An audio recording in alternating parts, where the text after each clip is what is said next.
eyes glittering. Observe his body language. Come now, I know you've been watching him already, don't back down on me now. Genevieve fought a blush and complied. Though Brenner had slid imperceptibly closer on the bench, Finn's focus was on the boy across from him, his arms loosely crossed against the table. Brenner ran a finger up his bicep and he didn't even blink. See how he literally doesn't care? Helga murmured and snorted. Trust me, honey. He's not interested. Then why doesn't he tell her to stop? Because it's more effort to hurt her feelings than it's worth.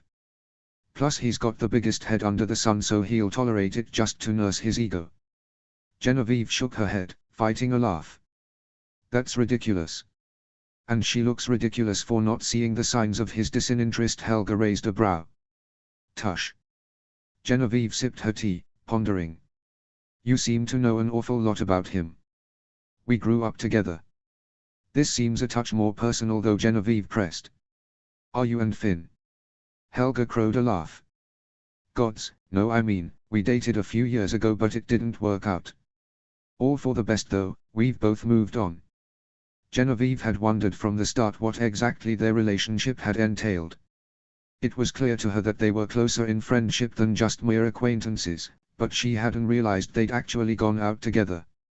What happened? Some of Helga's mirth dropped away. He was different back then. He had a lot of growing up to do, some things from his past to deal with. When it became clear that I couldn't help him with that, we ended things. And it hurt for a while, but eventually he came back to Burke and made amends, and things got better. Came back to Burke? Genevieve asked, intrigued. Helga winced, as if regretting her words. Don't ask him about that. Why did he? Helga turned to her fully. She paused, weighing her words. Finn is a man of secrets. He's been through a lot, he's had a lot of ups and downs. You're a sweet girl and I know you ask a lot of questions because you're curious, and that's not bad. But Finn doesn't trust many people with his past. He's told very few people the whole story and most of those details he keeps to himself. Like where Binnen came from. Helga blinked. He's talked to you about Binnen? Genevieve nodded in confusion. A few times. He hasn't said much but he spoke of him fondly. Something like sadness and pride shone in Helga's eyes. He never talks about Binnen to anyone. She said quietly. It was strange, seeing the cocky expression disappear from Helga's face and smooth away into something softer. She shook herself and smiled. This is exactly my point. It takes a long time for Finn to trust someone enough to share his secrets with. He hasn't told most people things, not even Eric. But he's his brother-in-law. Exactly. If Helga wanted to put a damper on Genevieve's curiosity, she wasn't doing a very good job. If you want to learn more about the enigma that is Fearless Finn, I'll give you some advice, Helga said. Be patient. Don't push him. Clearly he's drawn to you enough that he trusts you somewhat. Enough to have told you at least a little about Binnen in the short time we've been here. Who knows? Maybe someday he'll share some of those things with you. But know this, Genevieve stilled at Helga's suddenly serious tone. When and if he decides to trust you, don't break it. You might just find it difficult to get it back again. Genevieve nodded. She'd continue to be herself, of course, but she'd have to tread carefully with the questions she asked. If there were things in his past that Helga didn't know about, even Eric didn't know about, she certainly didn't want to push him. I'm sure you'll be fine though, Helga said, smirk returning. Don't stress. Genevieve breathed a laugh. Don't stress. Got it. She certainly had much to think about now and consider how she would proceed. She knew she couldn't just march up and ask him to tell her his life's story, but gods, she wanted to. She might die of curiosity. But Helga told her to be patient. She could be patient. Exhaling heavily, she faced Helga again. Here's a question for you, one that's been bugging me since Saturday. Shoot. Genevieve opened her mouth and paused, unsure how to actually voice the thoughts that had been swirling in her brain since it happened. Has Finn ever had any accidents in a cave? Helga's brows narrowed and she straightened off the column. What kind of accident? I don't know. I was showing him some of our mining caves and he suddenly seized up, started breathing really fast. It only lasted a few seconds but, he seemed really embarrassed about it actually. Helga pursed her lips. Sounds like a flashback. Adriana used to get them really bad. She shook her head. But a cave? No, nothing that I'm aware of. Maybe something happened when he was away from Burke, Genevieve mused, lost in thought. Where had he gone? How old had he been? She blinked and gave Helga a sheepish smile. You know, in that, long ago adventure he had that I'm not supposed to ask about. Helga grinned and shrugged. Like I said. Man of secrets. If anything happened, he never told me about it. Is that why you broke up? He didn't trust you. Frowning, Helga swirled the remnants of her ale. In a nutshell. Genevieve mentally kicked herself. Sorry. It's all right, Helga shrugged. Like I said, we've both moved on. Indeed, Helga didn't seem to look at Finn with longing. Maybe just a touch of sadness that he hadn't ever trusted her, but she didn't seem to be tearing herself up about it. Perhaps she really had come to terms with it. When and if Finn trusted her, Helga had said. Maybe that's what Helga had been telling herself for years now. Until Finn trusted her, she needed to be patient and kind. Apparently he never had. Something like pity wormed its way into Genevieve's chest, but she clamped down on it, refusing to let it show. She knew Helga would not appreciate it. Instead she said, for what it matters, he does seem to trust you now. Or else he wouldn't have asked you to come, right? Helga grinned. Right. But that doesn't make me want to watch little Miss Brenner drooling on his arm, so I'm going to get a slice of that glorious Jatan cheesecake they just brought out. Care to join me? That's all right, Genevieve said, dropping her mug on a waitress's tray as she walked by. I'm going to take a walk. Good talk then. The blonde gave a salute with her own mug and strode away. Genevieve observed the pants and flying leathers she wore, the connecting loops swinging from the belt hanging low on her hips, a dagger strapped to her thigh. For a moment, Genevieve wondered what it must be like to swagger through a room full of people wearing just as many weapons and leathers as the boys and not have a care in the world. Just like that, thoughts of jealousy filled her head. With an annoyed exhale at herself, Genevieve grabbed her cloak from a nearby chair and pulled it on.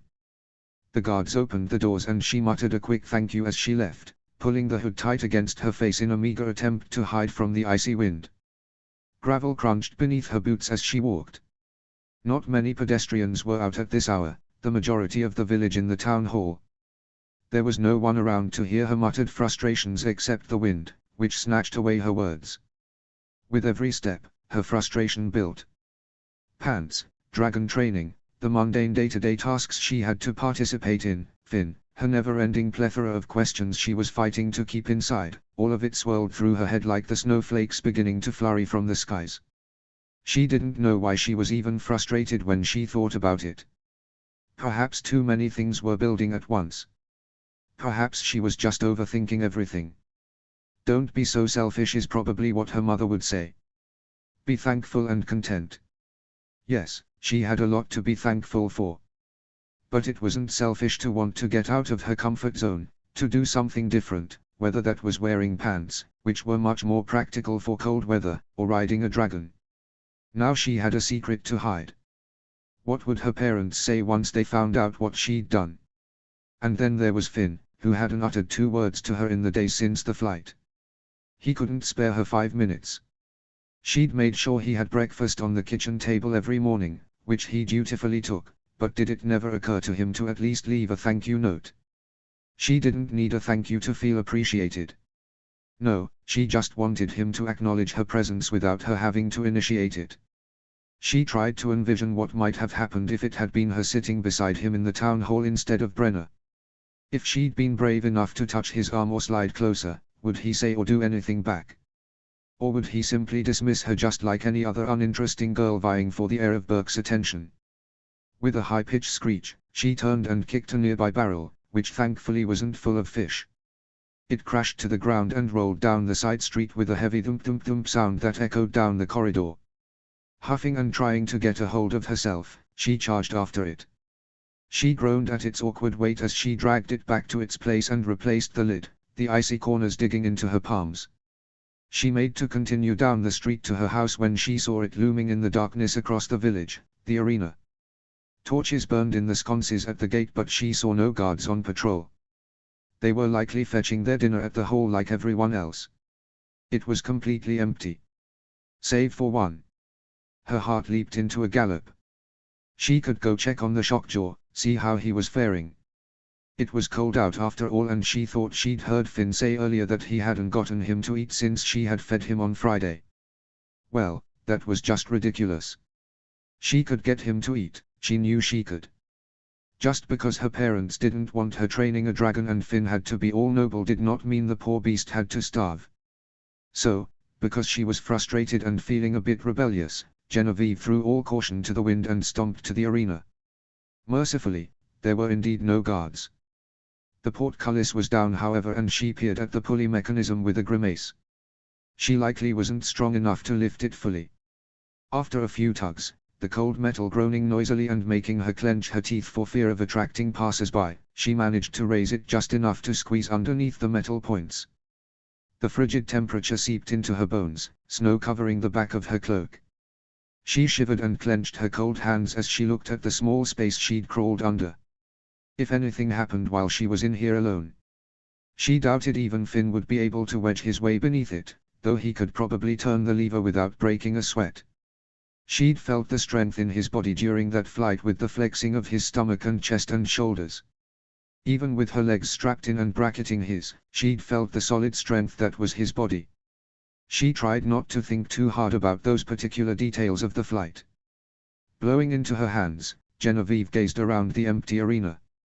Dark and wide and cold, snowflakes still falling, she briefly lost her nerve. What if the guards came back and found her in here? What would her parents say? She'd never been rebellious or callous. Huffing, she pushed those thoughts aside. She could do this. The shockjaw needed to eat something to keep up his strength. She wasn't going to back down now. Walking across the arena alone with no one else around was both terrifying and liberating. All the while, she kept glancing around, expecting someone to shout her name and call her back. But she made it to the darkened end of the arena without interruption and slowly, carefully lifted the flap on the large metal door. She could barely see the outline of the shockjaw in the darkness, but she sensed rather than saw him lift his head. Heard him sniff the air. "Hey big boy," Genevieve whispered. "Are you hungry?" Claws clacking on stone, the rustling of wings, and then a tint of blue shifted in the small shaft of light before his dark blue eyes appeared in front of hers, wide and surprised. He rumbled softly, warm air tickling her face. "You want to come out for a bit?" Genevieve asked. "Do you promise to be nice to me if I let you out?" To her surprise, the shockjaw nodded and hopped back in what appeared to be excitement. "Okay, hold on." She carefully let down the flap and scurried to the pulley mechanism. Rubbing her hands quickly, she grabbed the handle and winced at the cold metal. She gritted her teeth and heaved it up and around, trying to be as quiet as possible. The metal door slowly opened inch by inch. It took a few minutes and the shockjaw was patient, but finally the door was open wide enough for him to squeeze through.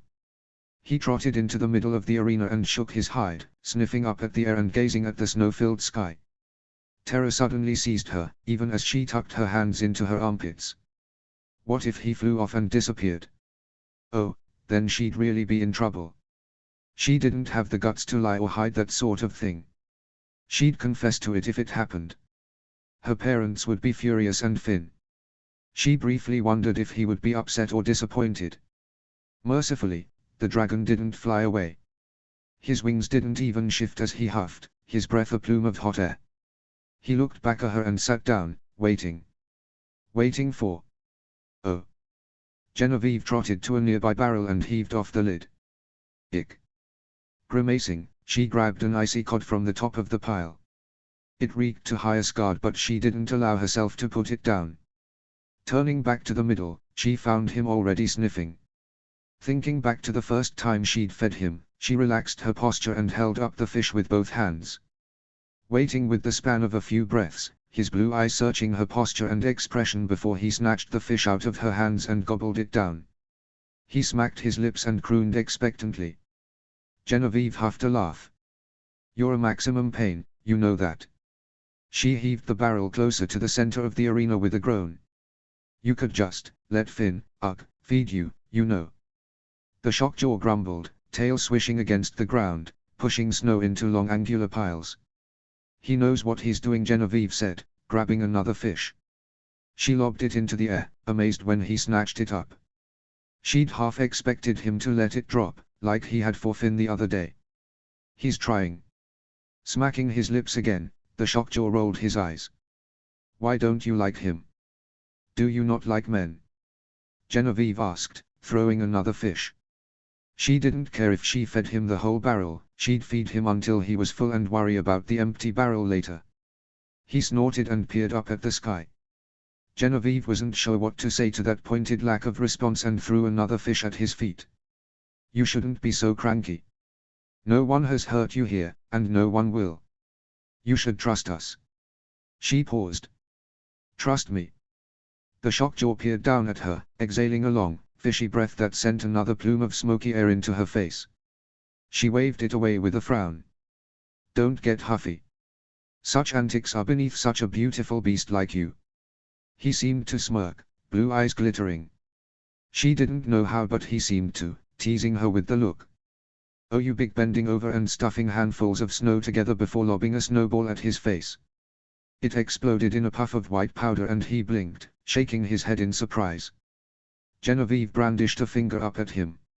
Stop being cranky. I mean it, now. He rumbled, blue eyes narrowing. He stood and turned his back to her, and right as she opened her mouth to tell him off for ignoring her, he began heaving piles of snow at her with his paws. With a yelp, Genevieve shielded her face from the clouds of snow pelting her in waves. She twisted away from the onslaught and laughed, even as the snow continued to converge on her. He's playing with me. She thought with a thrill of excitement. A particularly large lump of snow smacked her back with enough force to make her stumble. She hit the deck on all fours, cowering beneath her hood as the snow continued to rain down in fierce torrents. Okay, stop. Genevieve shouted, cackling. In moments the clouds dissipated, the center of the arena nearly clear of snow and piles of snow gathering at her ankles. She hadn't worn her warmest boots today and her toes were beginning to freeze. Not to mention she almost couldn't feel her hands anymore. Standing and shaking off her cloak, she turned to the shockjaw, who gave her a breathy chortle at the snow hanging from her hair in clumps. Apparently Zap isn't the only one who gets sassy. He chortled again and shifted his wings, gazing at her quizzically. She couldn't determine what he was thinking, but she blinked in surprise when he slowly approached. Genevieve held her ground as he loomed over her, his chin nearly a foot over her head. His deep blue and green scales glittered in the torchlight, dry in patches. She wondered if that was due to the fact he'd been in captivity for weeks, or the other fact that he'd been eating very little. She figured both were a contributing factor. For all his beastliness and attitude problems for the past weeks, she almost didn't recognize him as he stood there, staring down at her. Maybe he really had just been afraid all this time. Maybe he just needed someone soft and small and quiet to put his fears at ease. A kind of human he'd never seen or experienced before. You're really sweet under all that bravado, aren't you? She murmured, staring into his eyes. A deep purr sounded in his chest at that and his tail swished, kicking up snow. His breath was another plume of hot air, warming the space between them. Genevieve took a slow, careful step closer, expecting him to growl or back away. Instead, he held his ground, cocking his head to the side ever so slightly. Genevieve wondered what would happen if she dared to try. She'd tried to touch him last week after she'd fed him and he hadn't been pleased then. But he was different today and the arena was quiet, no one else around to witness. If something went wrong though, there was no one here to help her. She felt the silence like a heavy weight in the background as reality crashed in, but she kept her posture relaxed, unwilling to let him see her sudden nerves. Maybe, just maybe. Removing her hand from her cloak, she slowly lifted it toward him, far enough away that she could stretch out her arm. He stiffened but didn't move, watching her hand. She knew that this would be the test, he'd have to come to her. He wasn't a dog that allowed himself to be pet whenever a human wished. No, he was an intelligent, powerful creature that was a law unto himself. He did not allow just anyone to touch him. She understood now. But she could offer herself to him, placatingly, calmly, and give him the chance to decide. Her fingers began to prickle from the cold. She should probably return to the village soon before she got frostbite, but she waited as he continued to stare at her hand. He sniffed gently and she watched in fascination as his eyes widened, the muscles of his face softening. Then he pressed his nose into her palm. Crouching in the darkness of the balustrade, Finn watched as the shockjaw pressed his nose into her palm and Genevieve stared in amazement. He smiled and shook his head. That little rebel. He would have whooped to the skies if he hadn't known that would be a very stupid thing to do. He hardly dared to breathe, glad he'd told Zap to fly off before they were noticed.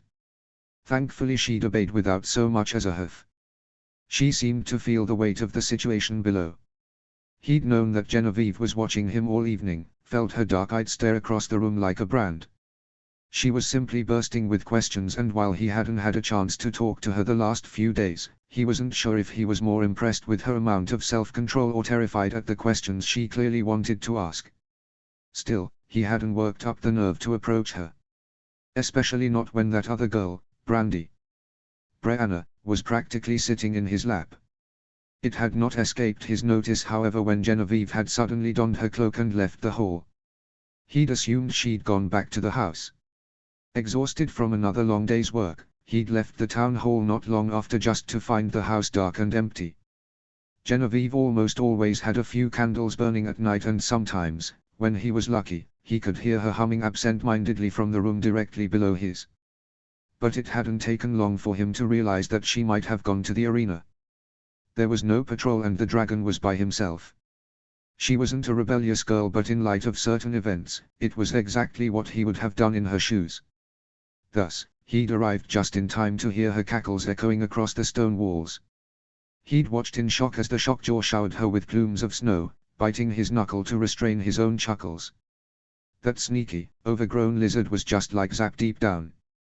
Try to fool him with all of his brooding and growling, did he? But one sound to give away his location and, well, he didn't want to consider the repercussions. The dragon didn't trust him yet, but he apparently trusted Genevieve if his nuzzling her hands was any indication. Something warm bloomed in his chest as she smiled, resting her forehead against the shockjaws and whispering something Finn couldn't pick up from this distance. The shockjaw's pleased crooning was a welcome sound in comparison to his usual growls and sneers.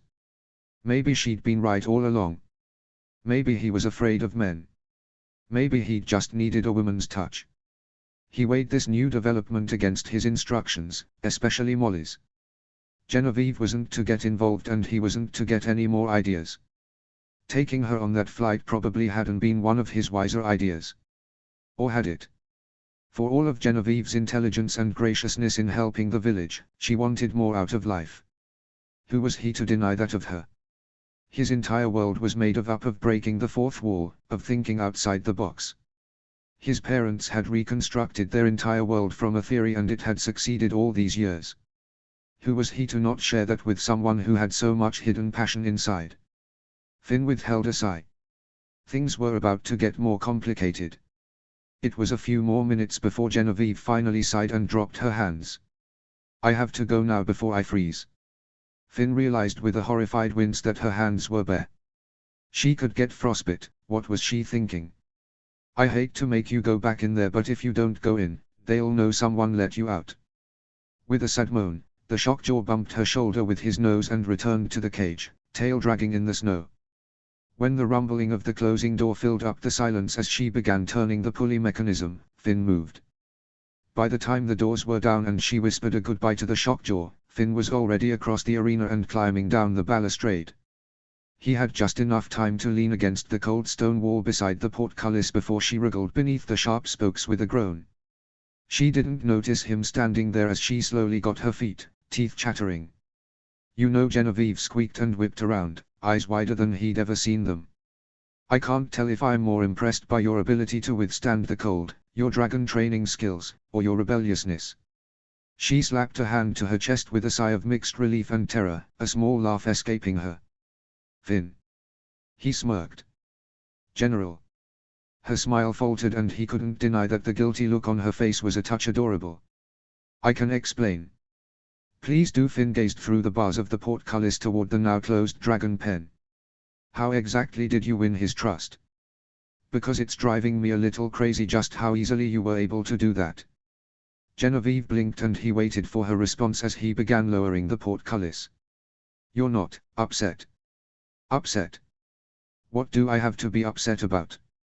Finn asked, facing her once the portcullis thudded shut. Actually no, I take that back. Like I said, I can't tell if I'm more impressed or irritated. I just did what you've been training my people to do. Genevieve said, rubbing her pink hands together. Finn frowned at her hands but met her gaze. Yes, your people. Not you. You've had one lesson, Gen. 1. What do you think would happen if he'd decided to hurt you? And you were in there alone, completely unguarded without backup, and no one knew where you were. He wasn't sure where the irritation was coming from, but it was emerging faster than he could control. Say he tore your arm off and you managed to get outside the arena before he finished you off, you'd bleed to death before you got halfway to the healers, and because it's especially cold tonight your brother gave the guards the night off. Suppose we found your body in the street tomorrow. Okay, all right. Genevieve cried, raising her hands. I know, I'm sorry. I just... She huffed. Finn took a deep breath himself and rubbed his eyes. Look, I'm not really that mad at you, it's just... I'd really hate to see you get hurt. She gave him a nervous look, even as she tried rubbing her hands again. Ah, screw it. With pursed lips, he stepped closer and took her hands, ignoring her surprised blink. They felt like blocks of ice and she hissed at the contact. God's Gen. Finn pulled her hands up to his mouth and blew on them, cupping the warm air beneath their palms. Her thin fingers, perfect for plucking strings and sewing, were stiff and bright red in the torchlight.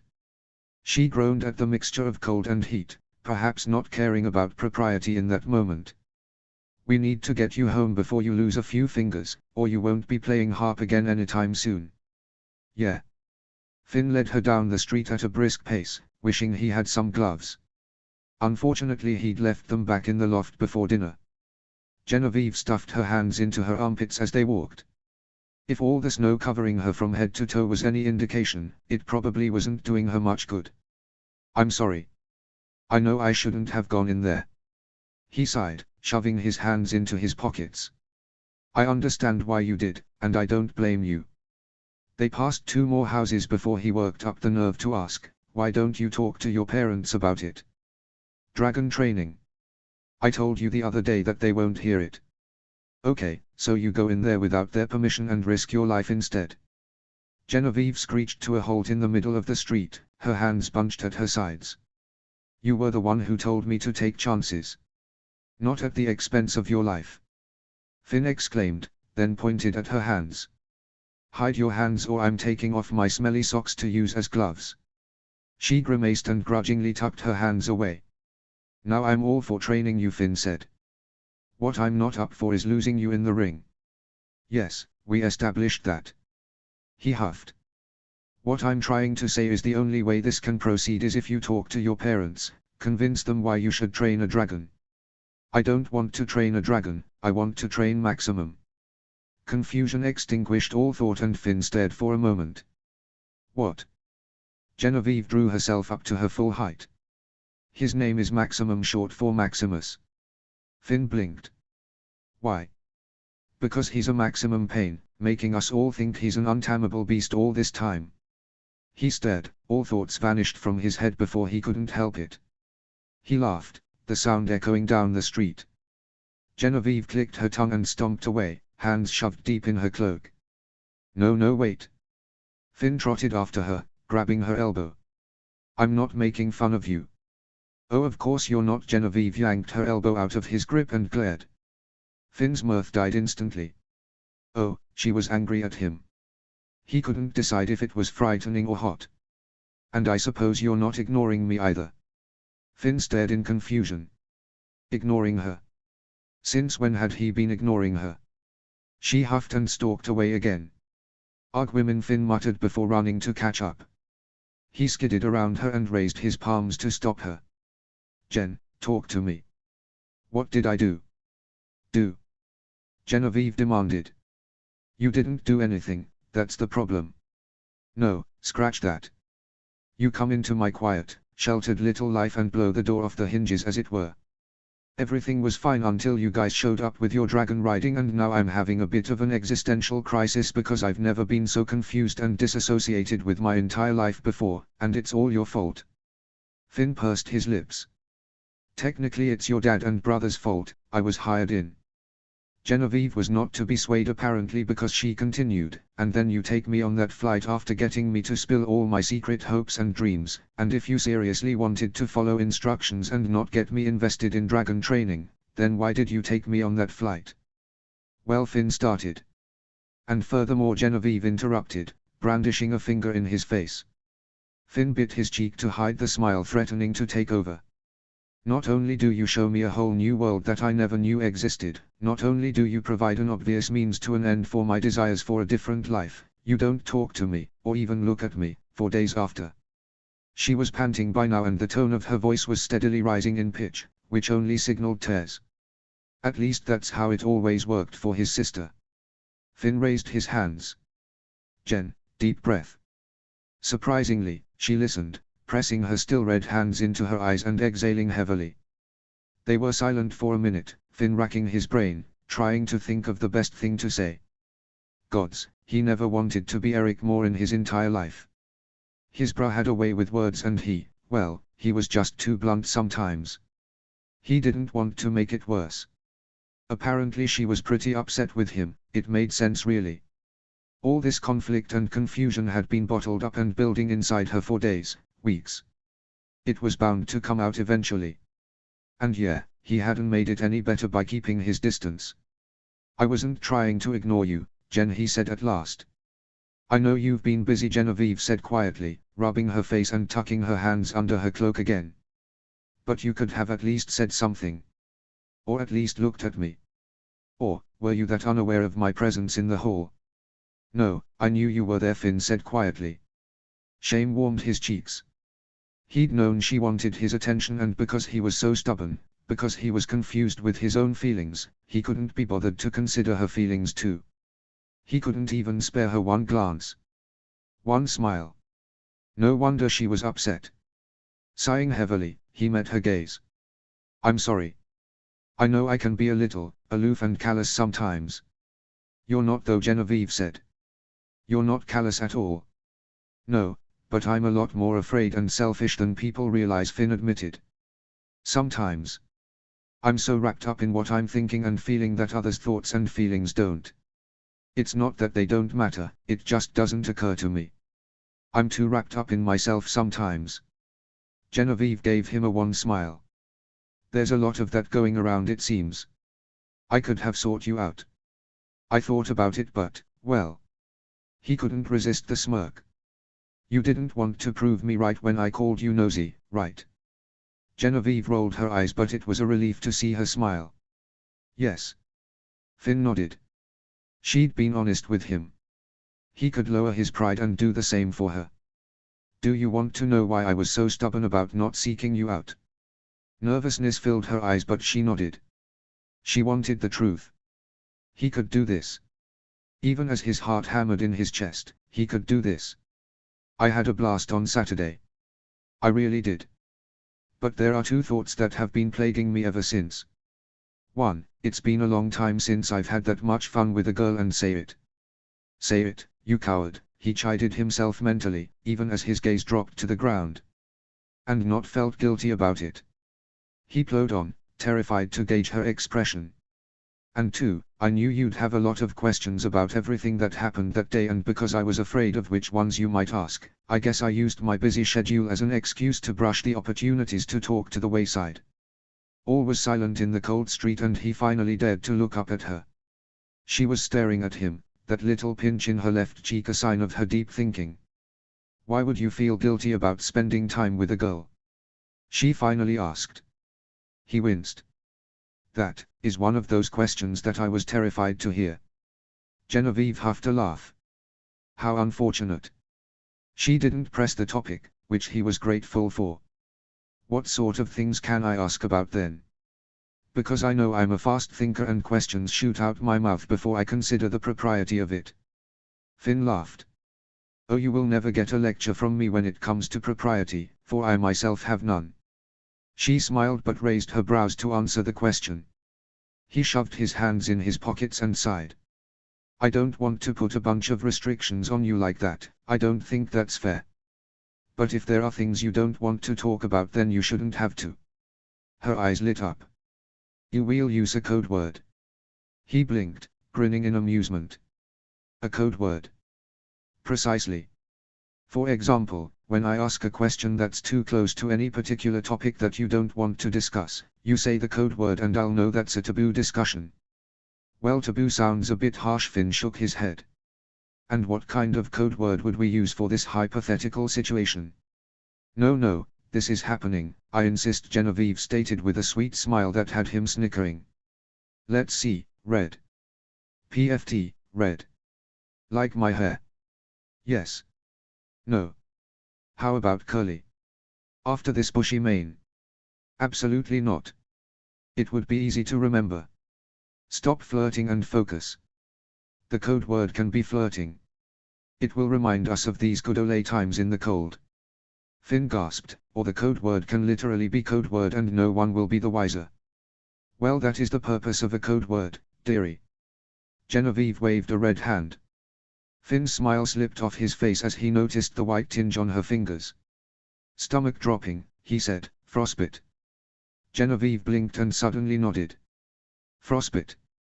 I really like that one. No, Genevieve. Finn grabbed her arm and inspected her hand in the low light. He muttered a curse and quickly stripped off his coat. What are you doing? Genevieve asked in horror, then gasped when he shoved her hands into the warm leather. He wrapped her hands crudely and ignored her squeal of surprise when he picked her up and sprinted down the street. You're getting frostbite, keep those wrapped and hold on. He ran as fast as he could as she huddled her hands inside his coat. The wind bit through his wool shirt, but he didn't care so long as she didn't lose her hands to the elements. How could he have forgotten and been so stupid? Her teeth were chattering as if his urgency made her realize just how cold she was. This was exactly why women should wear proper clothing in the winter months. He kept her bundled to his chest as a fierce wind hit them, but he pushed forward, her house looming in the distance, candlelight flickering in the windows. The cold felt like sharp knives in his throat as he finally darted up the stairs and shoved the front door open. In the living room, Kiev and Thugger's hands dropped to their weapons on instinct, but they instantly relaxed upon recognizing them. Then their eyes widened. Finn was already heading to the dining room table. Frostbite. I need lukewarm water and cloths. Kiev was at his side instantly as he set Genevieve down and Thugger surged for the items. Genevieve's lips were chapped and turning blue, she shuddered in the sudden warmth. She made to remove her hands and Finn clutched them inside the jacket. No, leave them until we have water, Finn said, pressing them to his chest for extra warmth. What happened? Kiev demanded. I went for a walk, Genevieve said. Lost track of time. She shook herself to ward off the shivers. I'm all right. Kiev's forehead wrinkled. In this weather? Genevieve, that was foolish. If Finn hadn't found you. I was with her the whole time, sir, I'm as much to blame. Finn replied. He was grateful when Thuggery returned with a large bowl of water and some clean cloths. Kiev tested it to make sure it was the right temperature. All right, Jen, we're going to take this nice and slow, but it's probably going to hurt, all right? She nodded and Finn began removing the jacket. He hissed at the sight of her bright red hands and the white spots on her fingertips. Genevieve's breath hitched and his gaze briefly darted to her frightened expression. Gently now, Kiev instructed calmly, helping to lead her trembling hands over the bowl. Thuggery hissed at Finn's other side. All right. With her hands submerged, Genevieve recoiled with a cry. Finn wrapped an arm around her waist to keep her from shoving away while Kiev and Thuggery kept her hands in the water. Deep breaths, love, give it a minute, Kiev said soothingly. Genevieve groaned and dropped her forehead onto Finn's shoulder. Oh gods, I'll never go outside in the cold again. We caught it in time, You'll be just fine, Kiev said, even as Finn gently patted her back. Thuggery, fetch the healer just in case. Right. Thuggery nodded and quickly left, but not before donning his own hat and gloves. What on earth is going on down here? Molly's voice wafted from down the stairs. Though Finn couldn't see her, he knew the exact moment she realized something was wrong because her small feet suddenly pounded down the stairs. What's wrong? What is it? She appeared at Kiev's other side and gasped shrilly. Genevieve. It was an accident. She wailed from Finn's shirt, the material getting wet from pained tears. You know better than to. Molly, Kiev replied in a sharp tone that Finn had yet to hear. Now is not the time. Molly drew herself up taller. A fighting stance. Genevieve did the same thing, he realized. He averted his eyes, waiting for the thunder in the wake of Kiev's lightning. Instead, Molly surprised him by stalking to the kitchen. We'll need more than one bowl of water, gradually warmer. Did I hear Thuggery is fetching the healer? Yes, dear. Very good. Finn felt distinctly awkward, but he focused on Genevieve. Her parents were no fools, they'd surely noticed her soaked through cloak and damp clothes. Even her hair was wet. He forced his expression into neutrality. He'd vouch for her if they prodded her for more information, but at the same time, he believed that she needed to come clean and talk to her parents about the dragon. Maximum. She'd named him Max, due to being a maximum pain in the butt. This was all his fault, stupid dragon. He grinned, which wasn't lost on the Sullivans. Kiev frowned in confusion as Molly brought a new bowl. What's so funny? Finn thought quickly. We always tell my dad to stop fooling around in the winter months because he's got 5 less toes to lose than everyone else. Molly tsked her tongue, though she appeared to be fighting an amused smile. Kiev huffed a laugh as he gently transitioned Genevieve's hands to the new bowl. She hissed at the warmer water and sat up, face flushed from her tears and the heat of the room. It would be quite disastrous if he had to have 2 peg legs, she said thickly. Finn snorted, shaking his head. Then he'd have to walk like those birds that live on the beach with little stick legs and they walk super fast. No knees, they just zoom along. Genevieve snorted and tried to smother a laugh when Finn used his fingers to mimic the action, and the mental picture of his dad having to live his life with 2 peg legs was so tragic and hilarious that soon their laughs were echoing through the room. What Kiev and Molly thought at the sight of their daughter cackling to near tears with him, perhaps he'd never know. But their shared concerned glance only worsened the laughing fit, and soon Genevieve's face was covered in more tears, but this time with mirth. All right you two, Kiev said. I don't know what you were up to on this walk of yours. There was no alcohol involved if that's what you're insinuating. Finn smirked, removing his hand from Genevieve's waist at last. At their surprised blinks, he added, Sir. Molly lifted a brow. Is the snooker Finn thing or a haddock thing, I wonder? Most definitely a haddock thing, Finn nodded with pursed lips. One cannot possibly be this snooky without some of it being hereditary. Alas, I respectfully and humbly submit to you that it's a disease and it's definitely malignant. Whatever shall we do with this parasite under our roof? Genevieve sighed, wiping her face as best she could with a shoulder. Wow, Finn gaped, even as Kiev huffed a laugh. Malignant disease, sure, but I never said anything about being a parasite. I truly appreciate the fact that you love having me around, Miss Sullivan. You'll suck us dry of all good sense and good liquor. Helga told me you like to drink. Molly frowned. Helga exaggerates, I do not have a drinking problem in any sense. I do find, however, that I cannot say no to Jatan ale. It's got a citrus-y flavor that I've never had before. Oh, that's Ferdinand Sullivan's recipe. Kiev joined the conversation with gusto, removing Genevieve's hands from the water and putting them into a third bowl Molly had brought over. He was my great-great-great. Genevieve leaned closer to Finn, so close he could almost count her lashes. Brace yourself, we might be here a while. I've got nothing but time, Finn crooned. Genevieve hid a smile and nodded at her father, who was still counting back through the greats in his ancestry and paused somewhere around the 5th or 6th, asking Molly which number it was. How should I know your ancestry, Sullivan? I married you. Finn snickered as the door opened and Thuggery returned with the healer, both stomping their feet and removing their coats. All right then, let's see, dearie. The old woman bustled forward, waving Finn away with a wrist. She instantly tsked and felt Genevieve's forehead. "You boys fetch this girl some water for a hot bath straight away." "Yes." Thuggery nodded and Finn grabbed his discarded coat off the floor before following him outside. He groaned against the bitter cold, stuffing his hands into his pockets as he followed Thuggery to the barn.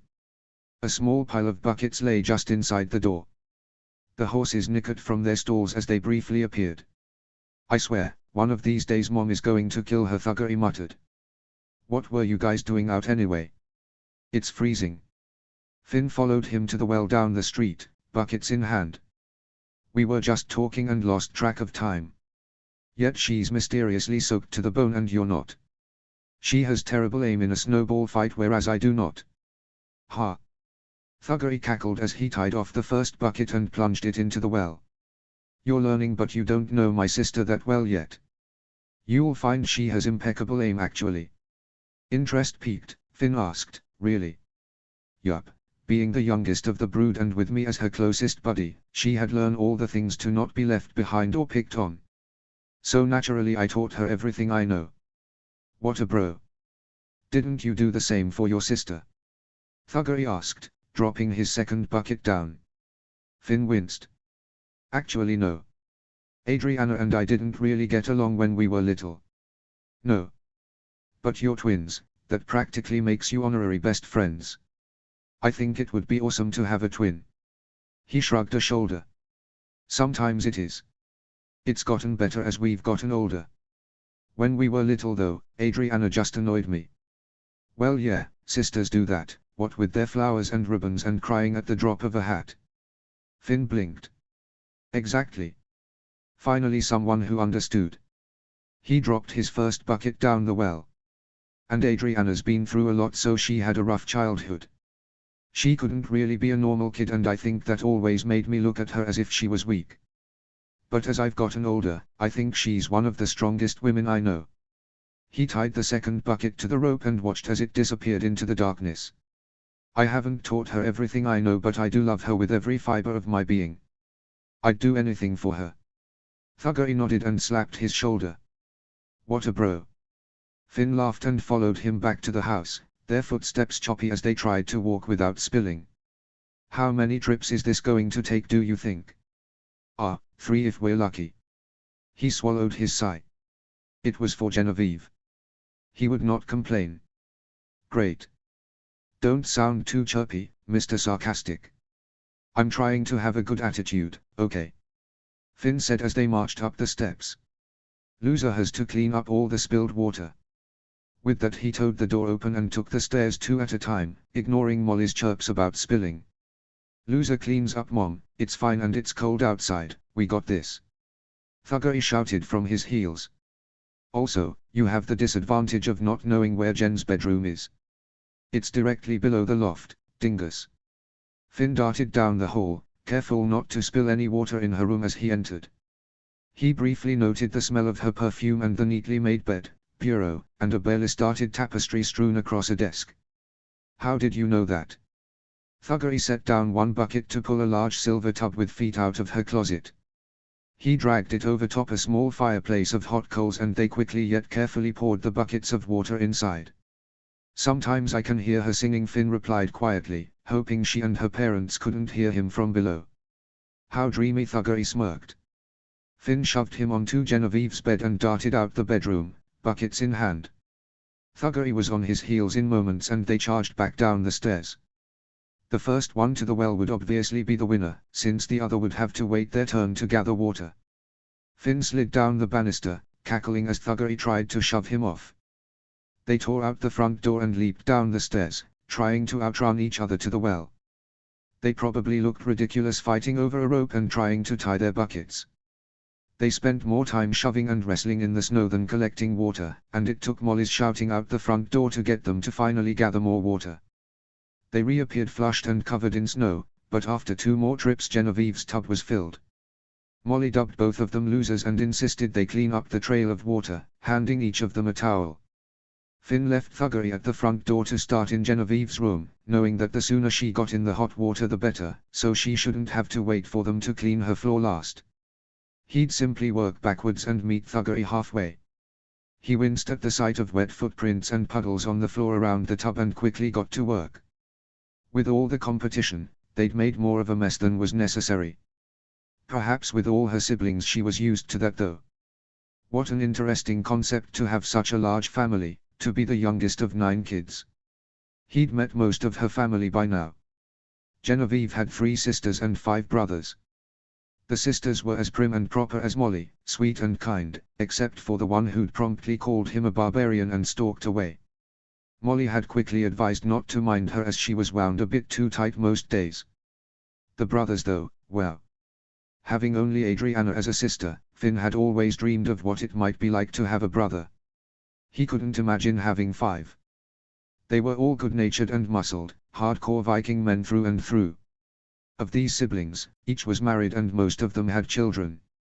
Finn had quickly lost track of names and faces, he only knew they were all related by those same dark brown eyes and curly hair, both brown and blonde.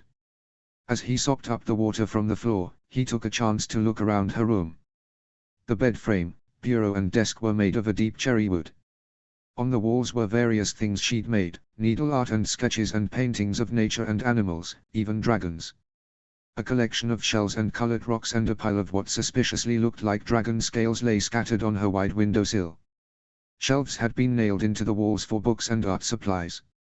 A lyre and some sort of pipe instrument lay on a small bench in front of the mirrored vanity. The room was colorful and open and artsy, a testament to all the things she observed and tried to capture in some way. It was an inside look into the girl who longed to learn and experience new things. Now who's nosy? Finn smirked and twisted on his heels to see Genevieve lounging in the doorway, hands wrapped in damp hand towels. So I was a little curious. After all your questions, cut me a little slack. Genevieve smiled and entered the room. Fine, but just this once. How are your hands? Healer said they'll be just fine, Genevieve said. Thank you for helping me. I didn't realize it was that bad. We should have come straight here honestly and not stopped to talk, but I'm glad we did, Finn said, and he meant it. Things felt less awkward now, somehow. Like the air had officially cleared and they knew where they stood. Me too. Genevieve smiled. Now we can stop dancing around each other like a couple of newborn deer. Laughing, Finn gathered the sopping towels and exited her room, stopping over the threshold. So, a few things and I'll leave you alone for the night. Genevieve leaned against the doorway with eyebrows raised. It was too easy, flirting with her. Finn stepped imperceptibly closer, forcing her to look up to meet his gaze. He lowered his voice, partially due to the topic. 1. I really wasn't making fun of you. Max is a good name. Genevieve's amusement slipped away momentarily and she smiled gratefully. 2. Talk to your parents, General, when you're ready. I'll be there, but promise me you won't go back in that ring until you do. Genevieve winced. But Finn stared at her unblinkingly. She was smart. He didn't need to say the words out loud. If she kept going without their permission and risking her life, he'd have to rat her out. And he really didn't want to do that. If you got hurt and they found out that I knew you'd been sneaking in there. Finn paused.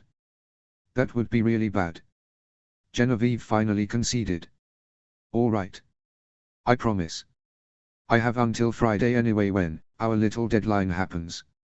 Right, his promise to let the dragon go if he didn't train him by Friday. He really hoped she would scrounge up the courage to talk to her parents. That they'd give her a chance to train the male shockjaw. Maximum. Now that she'd named him, that they were bonded even in that, it would crush them both to let the dragon go. Heck, he didn't even like the dragon all that much and he'd be crushed. With a heavy sigh, Genevieve gave him a small smile. What's the third? Finn smirked. Frostbite makes for a good code name, don't you think? Genevieve surrendered a smile. Yes. I believe it does. So I'll have free rein to ask all the questions, but if it's a touchy topic, then we'll have some frostbite on our hands. PFT, that was cheesy, even for you. She shrugged, and gods if that smile didn't kill him. She made to speak when Thugger's voice suddenly echoed from the downstairs. Boy, I wish I had a helper for all these wet stairs. Finn rolled his eyes and sighed. Wow, if only I knew what it was like to have an annoying brother. Kiev and Molly cackled from downstairs and clapped. He could imagine Thuggeris frown even from this distance. Genevieve poked his chest with her wrapped hand, which didn't feel very threatening. Always so sassy. That's my middle name. No, that would be Finn. Genevieve smirked. What kind of first name is Fearless, anyway? Finn shook his head. No, Fearless Finn was my mom's uncle. I was named after him. Really? Genevieve asked. That's interesting. Yeah, except I never met him, so don't ask. That's not frostbite material, I just have literally no information on the man. So you're named after him but you don't know anything about him? He shrugged. One day when you meet my mom you can ask. Genevieve nodded resolutely. I will do just that. She sighed and leaned her head against the frame, staring up at him. With him still standing close, he could see the individual strands of her curly hair that cascaded across her left eye. She looked exhausted and Finn took that as his cue to leave. But not before he brushed her hair out of her eyes and tucked it behind her ear with a gentleness he didn't know he possessed. She stared up at him with a surprised, open gaze, those dark eyes searching, devouring him in the dim light.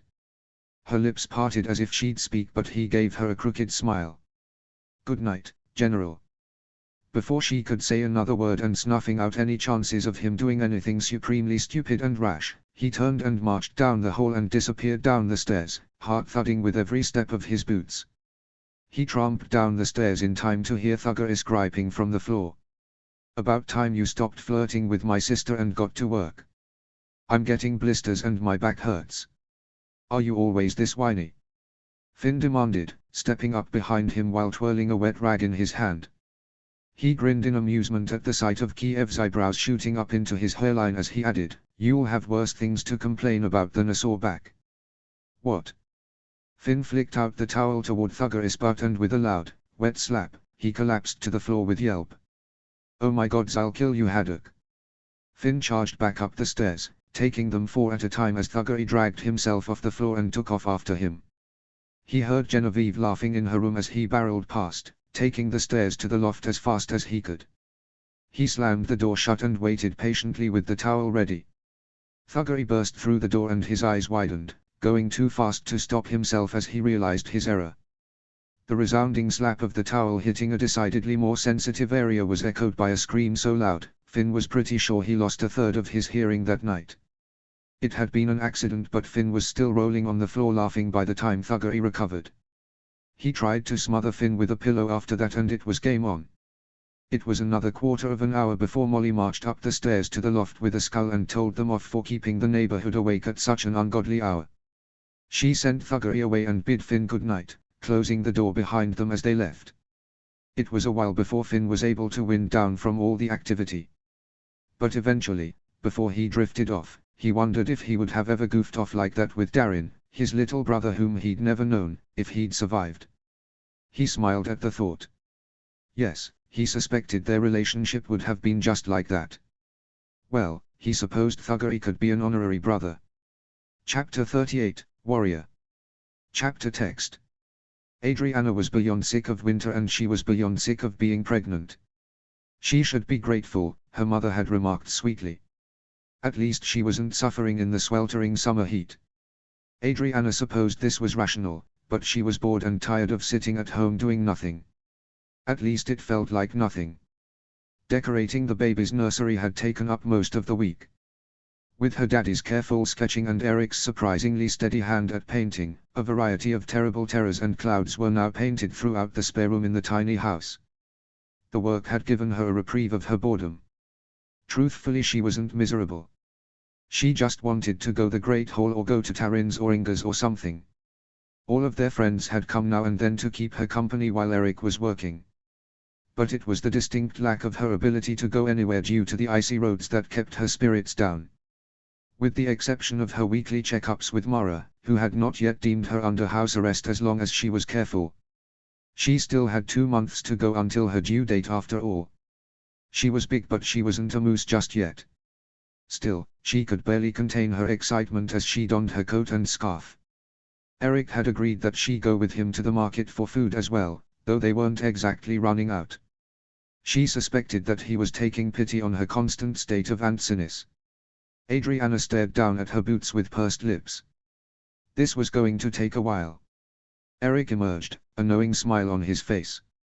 She looked up at him through her bangs with what she was sure a pitiful expression. He crouched down with a barely restrained grin. "Need some assistance, lady?" She sighed, flopping back on the couch as he eased her feet into the boots. "I'm so ready for this to be over. But then we won't be sleeping. Are you sure you're ready for such a sacrifice?" Eric smirked, his fingers making quick work of the laces. "As long as you promise to lose sleep right along with me," Adriana stated, raising her hands so he could pull her out of the depths of the couch. He complied until they stood nose to nose. "I have big plans for you, mister." His teal eyes crinkled at the corners. "Oh. Oh yes," Adriana nodded primly, buttoning her coat over the baby bump that seemed rather ginormous now. "You see, we will be taking turns with taking care of the baby at night." Eric's smile deepened to reveal the dimples she loved so much. "There's one small problem with that." Adriana grinned. "I appear to be missing a few key elements to the feeding process, don't you think?" Eric's gaze flicked south and she slapped his arm. He laughed and pulled her hood up, pulling her in for a brief kiss. "I promise to take turns with diapers and anything else you need assistance with, Annie." "Good," she hummed, kissing him once more before marching to the door. "I'd expect nothing else from my beloved." He laughed again and took her hand, giving the house a quick once-over to make sure there were no remaining candles burning. They left the house and Adriana yelped at the sudden blast of cold air. She hadn't been outside properly, with the exception of outhouse trips, since her last checkup. Apparently a cold front had arrived in that time. Eric tucked her into his side and led the way down the street. Mara's was luckily not very far, so they made the trip with ease, watching for ice patches along the way. She glanced around the village, waving at those she saw. The women especially gave her a knowing smile and she beamed. In the distance she saw the hatchery and wondered if she could convince Eric to also let her go see Lily if she gave him the puppy eyes. It was warm and safe in there, not much risk of accident. They stamped their feet on Mara's doormat before entering, the warmth of the healer's fireplace welcoming. Inga was busy making poultices across the room and gave them a nod as they hung up their coats. "Hi guys," she said, a few jars tinkling together as she placed them in a basket. "How's everyone?" "Good, Inga." Adriana went to her side and lifted one of the jars. "What's this one for?" She plucked it out of her hand with pursed lips and replied, "Cliff." Adriana blinked and felt more than saw Eric stiffen. "What? Oh, you didn't hear?" Inga asked with a raised brow. "What happened?" Eric demanded. "I saw him yesterday and he was fine. Astrid dropped him off in the middle of the night with a horrible cough," Inga stated, putting the basket of poultices and medicines on a shelf. "Mara's still researching, but it could either be in the throat or in the lungs. Either way, it sounds really painful." Adriana winced, a hand on her belly. "Can we see him or?" "Nope. Mara said no visitors just in case it's in the throat. Those are usually more contagious than lung sickness." "He must have picked it up somewhere," Eric commented. "Is he alright?" "Well, he has no voice and he's coughing up a lung." "How do you think?" Inga scoffed. "He's probably more miserable that he doesn't have a voice. I'm only pleased because he can't make stupid puns like he did last summer. Mara's worried though. Being his aunt and all. Not to mention furious." Inga crossed her arms, grinning. "He and Tarin jumped in the ocean." "What?" Adriana gasped. "Why?" Eric sighed, rubbing his brow. "Why do they do anything crazy? Adventure. Well, common sense says not to jump in freezing cold water this time of year.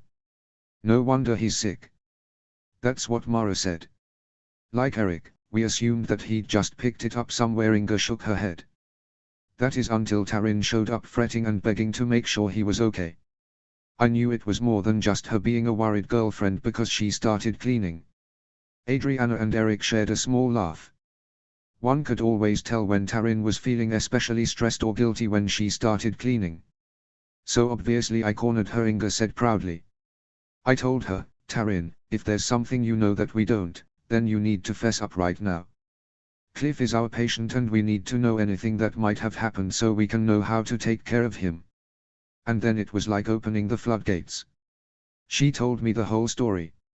Inga shook her head. She's got guts, I'll give her that. If any stupid boy tried to make me do that, I'd drop him like a sack of potatoes. Eric snickered. Well, I'm sure they'll both learn their lesson. Adventures are good but they also require discretion. Oh, trust me, Mara was in there giving him a lecture of the century for a while. Adriana looked around. Where is she now? With another patient. Surprisingly, Inga's blue eyes darted to Eric for the briefest moment. Yes. Okay, Adriana nodded, dropping into one of the plush armchairs by the fire. Then we shall wait most patiently. Eric took the other one silently, watching Inga as she returned to her workstation. If it wasn't for the slight pinch in his brow, Adriana might not have thought much of his silence.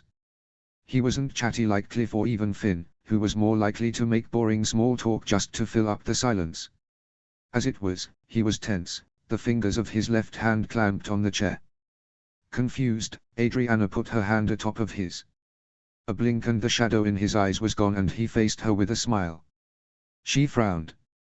Tried to hide something from her, did he? The answer to her unspoken question came moments later however, and she could almost see the wall of protection Eric snapped up between them, like the very air became charged. Footsteps echoed down the stairs, Mara speaking amicably to a young couple not much older than themselves. Melanie and Nicholas. Adriana blinked in surprise at the swell of the dark-haired girl's belly. She was pregnant. She knew the girl had had a miscarriage sometime last year but she hadn't known she was expecting again.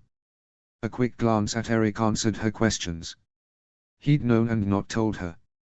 Not because she didn't need to know but because he still refused to acknowledge that he even had another brother. Whose family was growing. Adriana felt the natural spark of excitement, regardless of her husband and brother-in-law's estrangement. A new life was a wonderful thing and she'd always been excited at the prospect of a new child coming into the world, even when she was a little girl herself. So naturally, she smiled at them when they stepped off the stairs. Melanie drew up short but after a moment of hesitation, she smiled back. Nicholas though. The glare he threw at them was dark and unwelcome. His gaze darted to her own belly and back up to her face, and the look he gave her made the smile melt off her face. Filthy. Unwanted. Weak. Eric was out of his chair in an instant but Nicholas had already grabbed Melanie's hand and whisked her out of the house, grabbing their coats in the other hand. He didn't look back. But Melanie did. Her eyes were wide and sad as she stared back at Adriana before the door snapped to a close. Inga released a small sigh from her corner. Mara's lips were pursed as she approached them at last. Adriana. Would you like some tea or water? Eric crouched down and brushed her hair from her neck. It was then she realized her eyes were brewing with tears. No, she wiped her face and took a deep breath. I'm sorry, I'm all right. Do not, Eric said very quietly yet gently. Apologize for how he acts. Ever. Adriana nodded and took another deep breath. She hadn't felt that undesirable in a long time. She could forget sometimes how some people still didn't like or support her. Though Nicholas could very well use his estrangement from Eric as an excuse, he never had liked her. He'd always thought of her as small and useless. Well, that did not mean she had to hate him back. She could let it go, just as she had for every other jerk that had crossed her path. But she couldn't help but feel terribly for Melanie, her sister-in-law, who might have become a close friend if things had been different. A sister. The thought only made her sadder inside but she pushed the thoughts away. She had an appointment. Okay, she stood and pulled a smile onto her face. Tomorrow, she said, let's do this.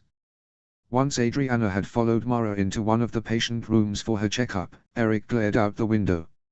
Originally he'd planned to go with her, hold her hand while Mara made sure everything was going well with the baby. But after that encounter, he couldn't. For once he wished Finn was here to wrestle with, blow off some steam.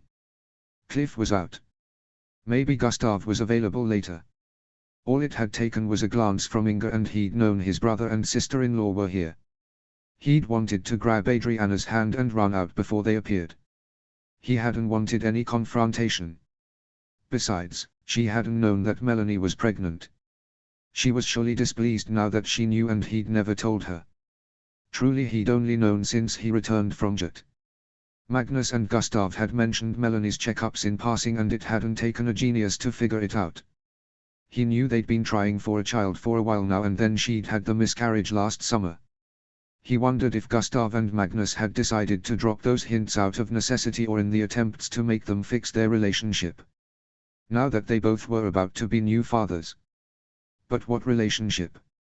Nicholas had never acted like he cared for anyone except their mother. He'd certainly never cared for Eric. He'd always been cruel and rude and stubborn. Things had gotten better when he'd met Melanie and gotten married. For a while he was actually pleasant. But he'd returned to his stoic, grumpy ways within a few months. Eric knew he cared for Melanie just as he cared for Adriana, he had no doubts there. He'd never hurt Mel. But when their father had died, it had only gotten worse. "How about you, Larson?" Inga's brash voice broke the silence, making him jump. "Want some tea? You look tense as a board." Eric exhaled out his nose and turned from the window, arms crossed tight across his chest. "I'm fine." Inga raised a brow. "I'm going to need a shot of liquor before this day is over." He blinked. "You're 14. There's a first time for everything." Eric shook his head, surrendering a laugh. "Well, if you do, I had nothing to do with it." "Are you kidding me? With all this stress?" Yeah. Eric didn't want to hear it. He'd been looking forward to a nice day off with Adriana, and now Nicholas had to. "Stop scowling," Inga said, brandishing a mixing spoon at him. Eric blinked. Adriana is a queen for shoving away those feelings the way she did. You and I both know that Nicholas deserved to have his lights knocked out for the way he looked at her, but she pushed it aside so she could move on with her day. Don't drag her down by being sullen and moody. Eric wanted to be stubborn and brood about it. What did she know anyway? She was just a kid. A smart kid though, wiser than her years. He huffed and forced himself to uncross his arms. "All right." Inga squinted at him before nodding with an air of finality. "Seriously, I should get a raise with all the Haddock and Larson drama I have to put up with." He laughed. "Take it up with Mara. Might as well add Smedley's to the list." "PFT, she'd probably do it too, what with her errand nephew," Eric said. He fought the temptation to search out his bestest bra. "Will he be okay?" "Once we figure out which tonic works best," Inga said, measuring a cup of a briny white substance into a jar and screwing the lid. "What's that for?" Inga's hand stilled and she blushed. "It's BHSTS." "What?" Eric asked, voice laced with laughter. It wasn't every day one got to see Inga blush. She huffed. "It's bath salts, oh nosy one." "Oh," Eric shrugged. "My sisters loved bath salts growing up." "That's not weird." Inga shoved the jar away, muttering under her breath about annoying men. Eric chuckled and plopped back into the armchair, stretching his legs out toward the fire. The orange light flickered across the metal of his prosthetic. "So," Inga said in a casual tone. "Too casual. Have you heard from Finn?" Eric hid a smile. "Nope. I suspect he's busy training a dragon-riding army." "Too busy to write." He observed Inga's posture, wondering what she was thinking. He could read the girl surprisingly well in most cases, but with Finn, he wondered if she was still torn up about his rejection. She hadn't heard his name cross her lips in at least a month. "It's quiet without him here," she said softly. "Yeah," Eric agreed. "Less to do around here without his daily patch-ups from whatever injury he acquired that day." "Well, it's not like I miss him or anything." Eric barely restrained his scoff and covered his mouth with a hand. If she turned around she might see his struggle, but mercifully, her back stayed turned. "Like I said, it's just quiet," Inga added, the mixing of salts in her bowl getting louder. He'd be surprised if they wouldn't be called bath powder soon. "I keep expecting him to walk by or hear him in the Great Hall or goofing around with Zap somewhere. It's just weird." She totally missed him. Eric and Adriana had wondered for some time if Inga still liked him. Without having Finn around for a few weeks now and Inga hadn't spoken to him since before the wedding, it had been difficult to figure out. Finn's love life had become one of Adriana's favorite topics of discussion since he'd returned from Jet. For the first few days it had been Genevieve this and Genevieve that. He honestly couldn't wait for the girls to meet, for he had no doubts that they would be fast friends. There was something there, Finn and Genevieve. Eric had seen the spark. Hiccup had seen it too. He'd known by the way his father-in-law's eyes had lit up mischievously. He'd had to tell Hiccup not to go crazy on the flight home and let it run its course in due time. Eric would be lying if he said he wasn't crossing his own fingers though. He'd never been one to play matchmaker, but since the wedding, he and Adriana had spent a copious amount of time discussing people and their potentials for dates. Morgan and Evan had even made the list. His amused smile fell when he remembered the young girl standing a few feet away. What would Inga think if Finn started going out with someone else? Oh, he'd have to ask Adriana about that. It would be one thing if Inga had moved on, but the girl was clearly in denial at missing Finn. Deep down, she still liked him. All I'm saying is Burke isn't the same without him, that's all. Inga added abruptly. Yup. She still liked him. Eric swallowed, trying his best to sound casual. Well, he'll be back in time for Snoggletalk. 2 weeks. 2 weeks until his birthday when he'd turn 19. Things had changed so much in the last year and things would continue to change. They'd be having a baby in 2 months, hopefully they'd build a new house in the spring and move in by summer, and. A grin spread across his face. And then life would carry on, a blank slate for the future. Genevieve wrung her hands together, staring at her parents doing the dishes in the kitchen. Her dad stole the scrub brush, her mom yelped and splattered him with soapy water, coating his beard. They laughed. She stared, terrified. She'd always been close with her parents, though she did butt heads with her mother sometimes. Her mother was no-nonsense and logical, Genevieve was wild and free-spirited. Try as she might, it had been hard grooming Genevieve into the good girl she was today. She'd been obedient and compliant over the years, which wasn't necessarily a bad thing. But that made it difficult for her to ask for things. Or just ask things. Almost like she was walking over some invisible line that existed between her and her parents. That asking for something was wrong by nature. There was only obedience, no questions asked. That's what it felt like sometimes. Being stifled and guarded. Overprotected. Nervousness about stepping over the line clawed up her throat. Talk to them, she chided herself. They're your parents, just ask them. But what if they get angry? They love you. Tell them the reasons why you want to train. Honesty is more valuable. They'll be disappointed. That's not the future they wanted for me. Around and around the thoughts swirled in her brain.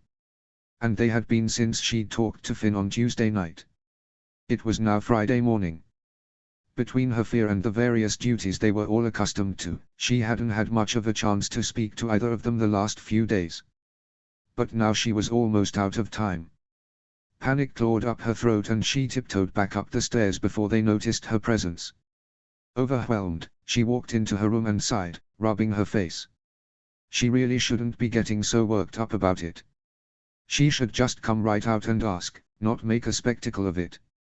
She didn't need to start a false conversation and segue into what she really wanted.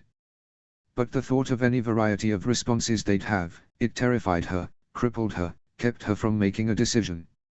She didn't know what to do. The ceiling creaked above her and her thoughts evaporated. She paused, listening. Moments later, she heard it again.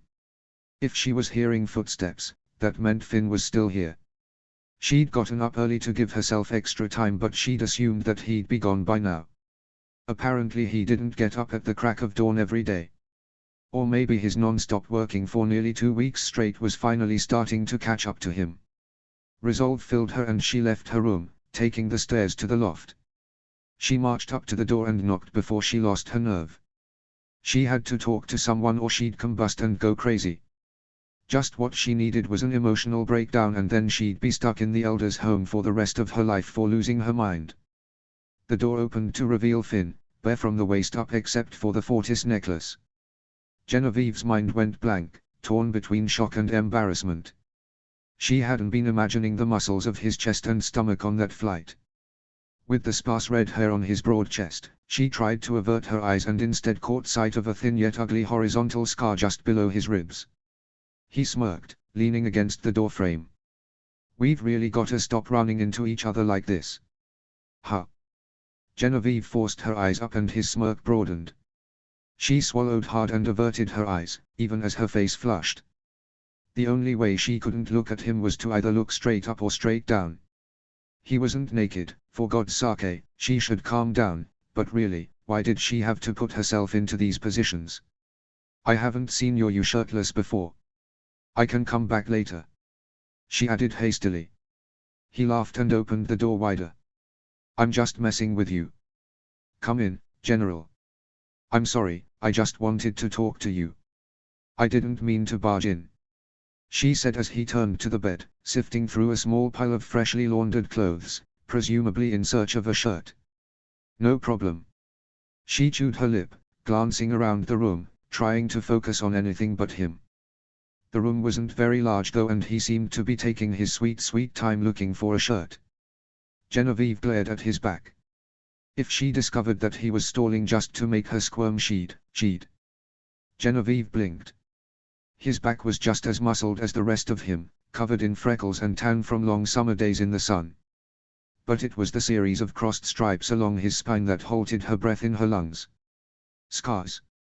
Genevieve halted the gasp that almost surged out of her mouth and dragged her gaze away. "Finn is a man of secrets," Helga's voice rang through her mind. Whatever those secrets entailed, Genevieve doubted that Helga knew where the scars had come from. She added this piece of knowledge to everything she'd learned so far. That Finn had left Burke and gone on some adventure, seen and perhaps done things that most people did not know about, even his closest friends. Even some of his family. He himself had told her that he'd seen enough of the world to know that he belonged on Burke, as future chief. That he wouldn't give that up to satisfy mere wanderlust. She wondered if that's what had happened. If he'd left Burke and discovered that the world didn't satisfy, that Burke was his one and only true home. But how did he get those scars? Horror crawled up her throat. What if he'd left home because? But no, she'd met his family. It certainly wasn't abuse from anyone in his household. Well, not his immediate family anyway. She supposed that she'd never heard of any extended family members. She was overthinking it. She had to be. Either way, Genevieve knew she didn't have the guts to ask, and even if she did, she knew she'd be crossing some line. No one would want to be asked such a prying question. He wouldn't even have to use their new code word frostbite, and she had a feeling that asking would be detrimental to their new, growing friendship. Still, what sort of horrors had he been through for his skin to be marred by such scars? Finn looped his arms through a grey shirt and laughed. "Relax, I'm almost decent." He'd interpreted her fearful, tense look as afraid of his half-naked body. Sure, she wasn't used to that, but she wasn't about to admit that she'd seen the scars, afraid of how he might respond. Gulping, Genevieve watched as he pulled the shirt over his head and straightened it over that muscled abdomen. She was acting weird and needed to say something or he'd get suspicious. Lying had never been her strong suit. She was too good of a girl for that, and while it might make her a coward, she did not want to ask about the scars. So without thinking, she said, "It was a nice change of scenery." "Gods, take me now." Eyes narrowing in amusement, Finn crossed arms. "Is that so?" Genevieve wrung her hands. Of all the things she had to say, and now he was looking at her with a playful look, blue eyes dancing. Her rising stress prevented her from thinking of another snappy comeback. Maybe that was a good thing. Her anxiousness must have shown on her face because Finn's amusement slipped away. "What's wrong?" She felt crazy, but a small laugh escaped her. "What's wrong?" Grabbing a chair, she dropped into it with a huff. "What's wrong is that Max is going to be freed today and I still haven't talked to my parents." Finn pursed his lips. "Well, I hate to be frank, but there's only one way to fix that." Genevieve shoved her hands into her hair. A sharp pain appeared at both her hands and her neck as the pendant of her necklace got caught in her hands and lodged itself in her hair. I can't. Why not? Because I'm terrified. As much as I might want to be, Finn, I'm not like you. I'm not wild and crazy and fearless. Every time I see them, every time I start to say something, the words disappear and I don't know what to say. She slumped, not caring if she looked dramatic or ridiculous or uncouth. Finn said nothing for a long minute. Then, he said softly, I can't do it for you, General. I know you see me as wild and carefree, but I've always had a big mouth and have never had a problem saying what's on my mind. He sighed. I wish Adriana was here to help you. Genevieve looked up at him through her bush of curls. Really?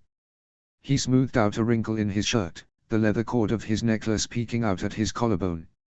She tried not think of what he looked like without that shirt on mere moments before. As he said, she'd probably know what to say. Or heck, she'd hold your hand and go with you for moral support. She heard the unspoken words, she wouldn't get that luxury with him. Finn seemed to catch himself. Not that I wouldn't go, I just don't want to get us both into trouble. Ugh, and that makes me sound like I'm trying to save my own skin. It's all right, Genevieve said, removing her hand from her hair and hissing in pain at the necklace still caught in her tresses. Sometimes she could just curse her curly hair. Today was not her day for patience, she realized, so she took a long breath before she lost it completely and yanked it out with all the strength she could muster. That would just look ridiculous and childish, not to mention exceedingly painful. She blinked in surprise when Finn knelt and placed a hand on her wrist.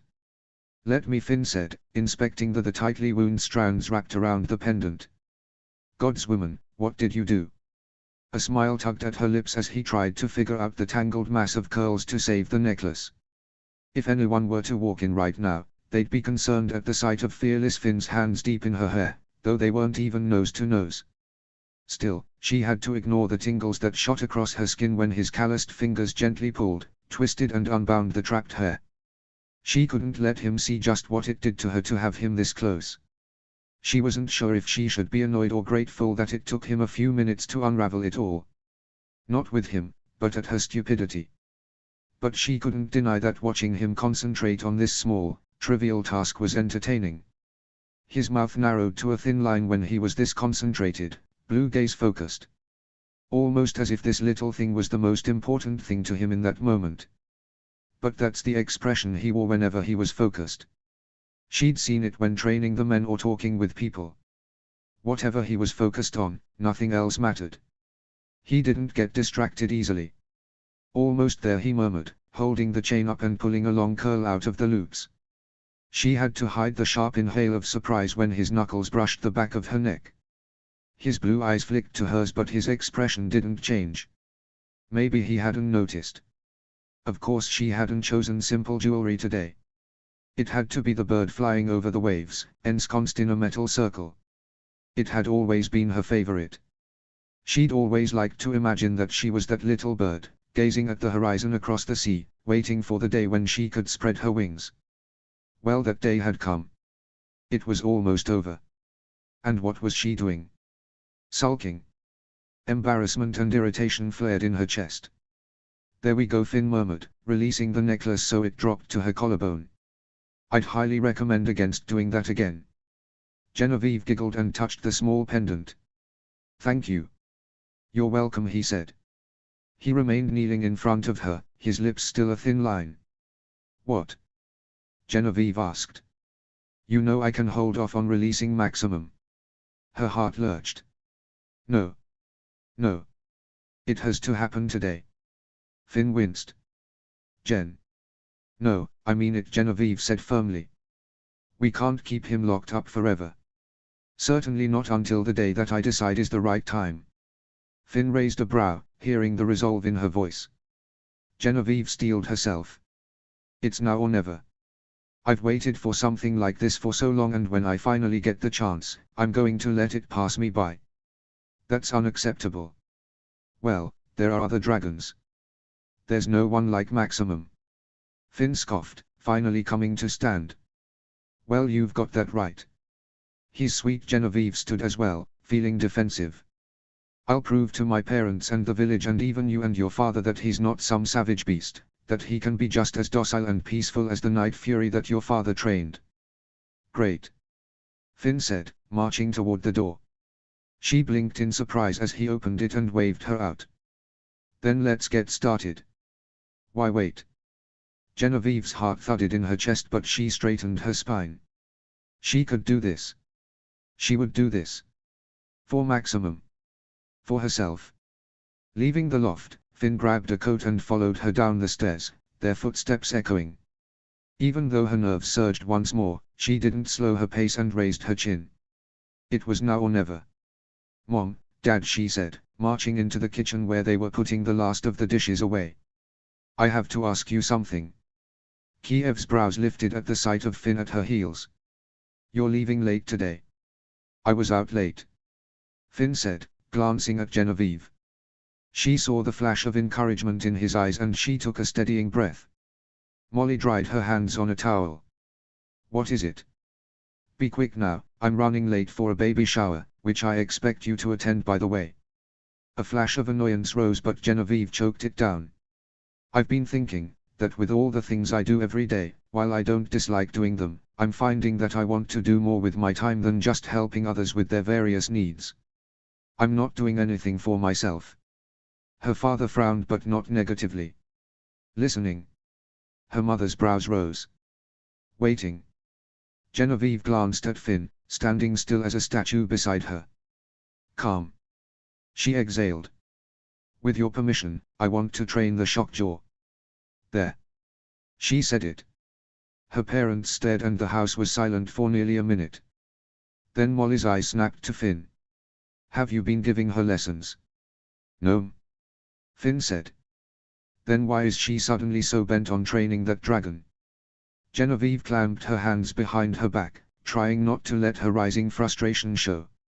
Not only did her mother instantly go on the defensive to Finn, but she also talked about her as if she wasn't standing right here, as if she hadn't been the one to bring it up. With all due respect, Finn said. This is something that she's been curious about since before I got here. Yes, and I've been trying to stamp it out, Molly said fiercely. She turned to Genevieve. This is not what you trained me for. Genevieve asked. Cooking, knitting, singing, and eventually breeding. What if I want more out of life? Kiev's brows shot up and he inhaled as if he'd speak, though he didn't look angry. Just surprised. Molly cut him off. Do not speak to me that way, Genevieve. People are looking to us as the leaders. When your brother started this dragon training business I was skeptical, but I was able to be convinced of its usefulness. Having the haddocks train the men has been useful. But it was decided that the women remain on the ground, as it should be. Decided? Or not considered? Genevieve asked. It is not our way, Molly replied. Molly, Kiev said. Don't you start. Molly's eyes flashed. Genevieve will not be training any dragons and she is not going to get her way by being coddled like a child. Hurt flashed in Genevieve's chest. Finn stiffened but he remained silent. I'm not a child, Genevieve bit out. Nor am I acting like one. Is it so much to ask for something for once? What if I just decided to train him without your permission? Kiev's gaze sharpened. That would be ill-advised. Then let me be myself for once. Genevieve cried. I don't want to spend my life doing what every other woman is doing. It's monotonous and I'm tired. Tired? Molly exclaimed. You, Genevieve, don't know what tired is. Until you've married and raised children of your own, you will not understand what tired is. If you marry an eligible heir and someday become a chief's wife yourself, then you will understand what tired is. Stop belittling me. Genevieve said, her eyes beginning to burn. She had not known what her parents would say, but she didn't expect this from her mother.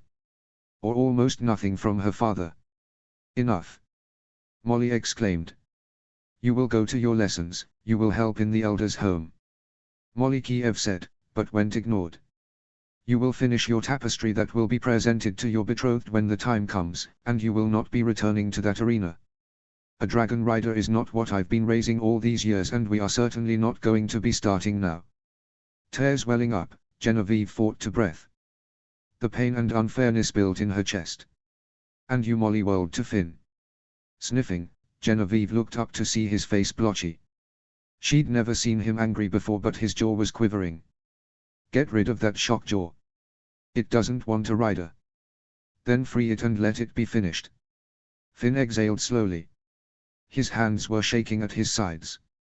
He worked his jaw for a minute before turning and leaving, clearly not trusting himself to speak.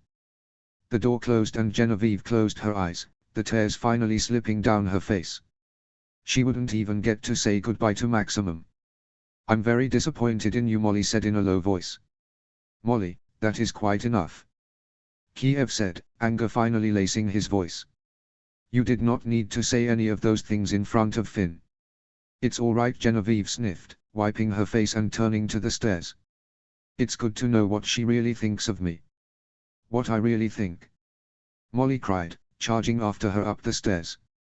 Kiev blocked the way, which Genevieve felt a flash of thankfulness for as she continued up the stairs. I've been proud of your accomplishments. Accomplishments? Genevieve shouted, whirling to face her parents. They both blinked at her in surprise. What accomplishments? I've done nothing with my life. I do whatever I'm asked to do without giving myself any thought. I'm not trying to be selfish. But I give and I give and I give, and for once, I'm sick of giving.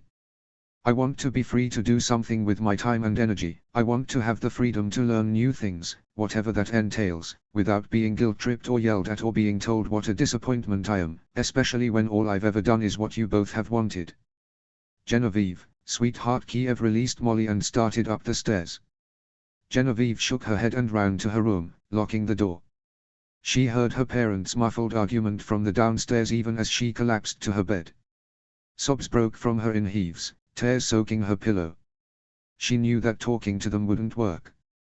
She'd tried. Gods, she'd tried. But in the end, she wasn't good enough. She'd never see Max again. She'd never fly again. Her mother would likely begin the search for a future husband now that Genevieve had made her request and had thoroughly been shot down. It didn't matter.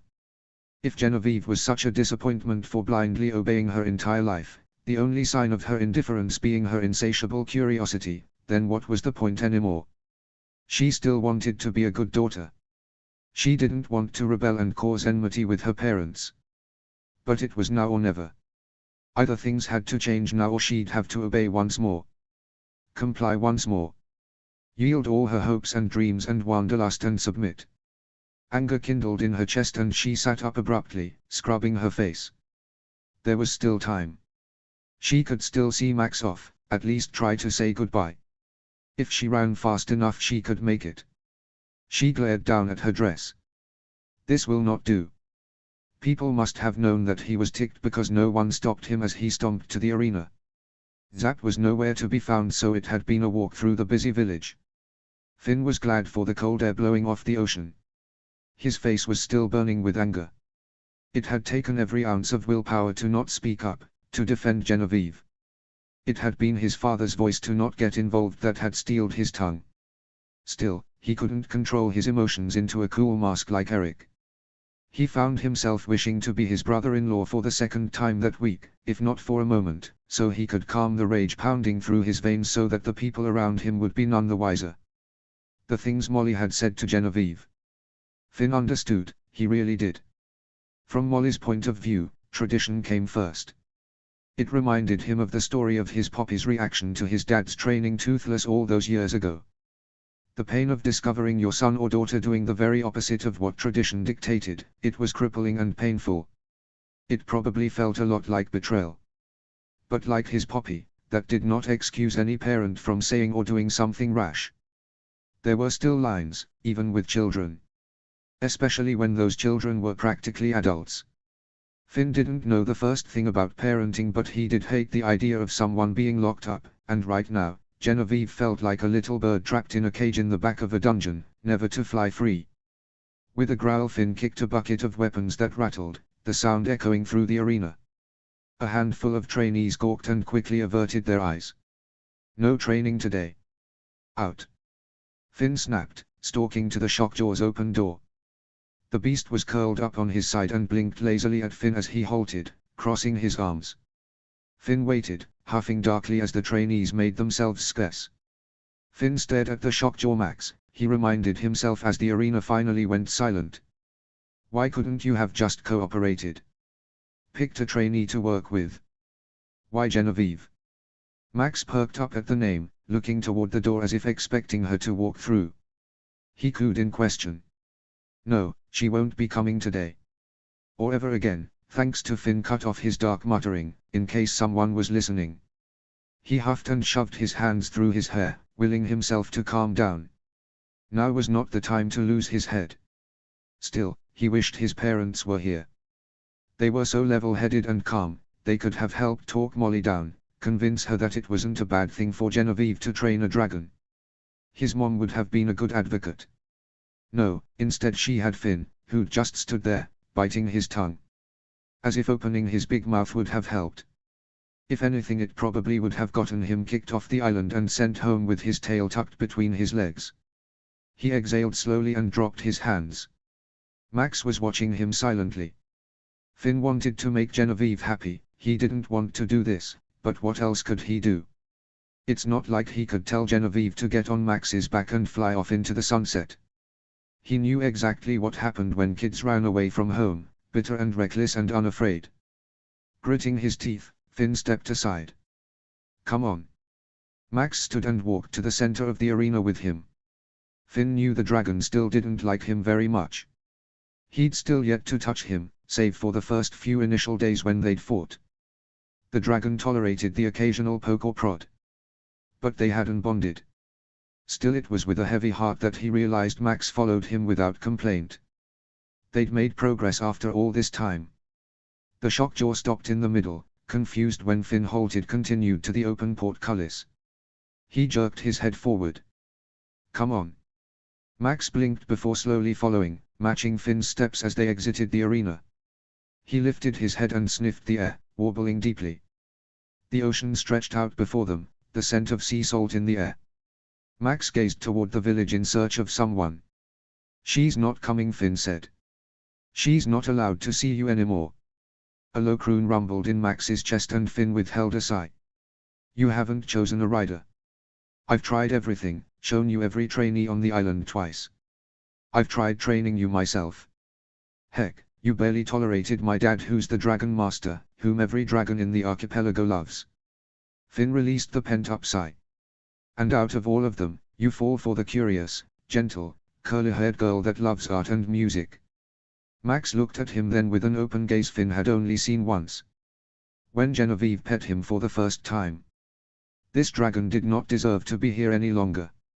If Molly and Kiev would not allow Genevieve to train him, the only person whom he'd chosen, then it was just as well that Molly forced him to let Max go. Today had been the deadline anyway. He couldn't stand the thought of keeping him in captivity against his will any longer. It was time. Finn gazed at the ocean, heart twisting in his chest. You're free to go. The shockjaw should have leapt to the skies. He'd wanted to be free for weeks.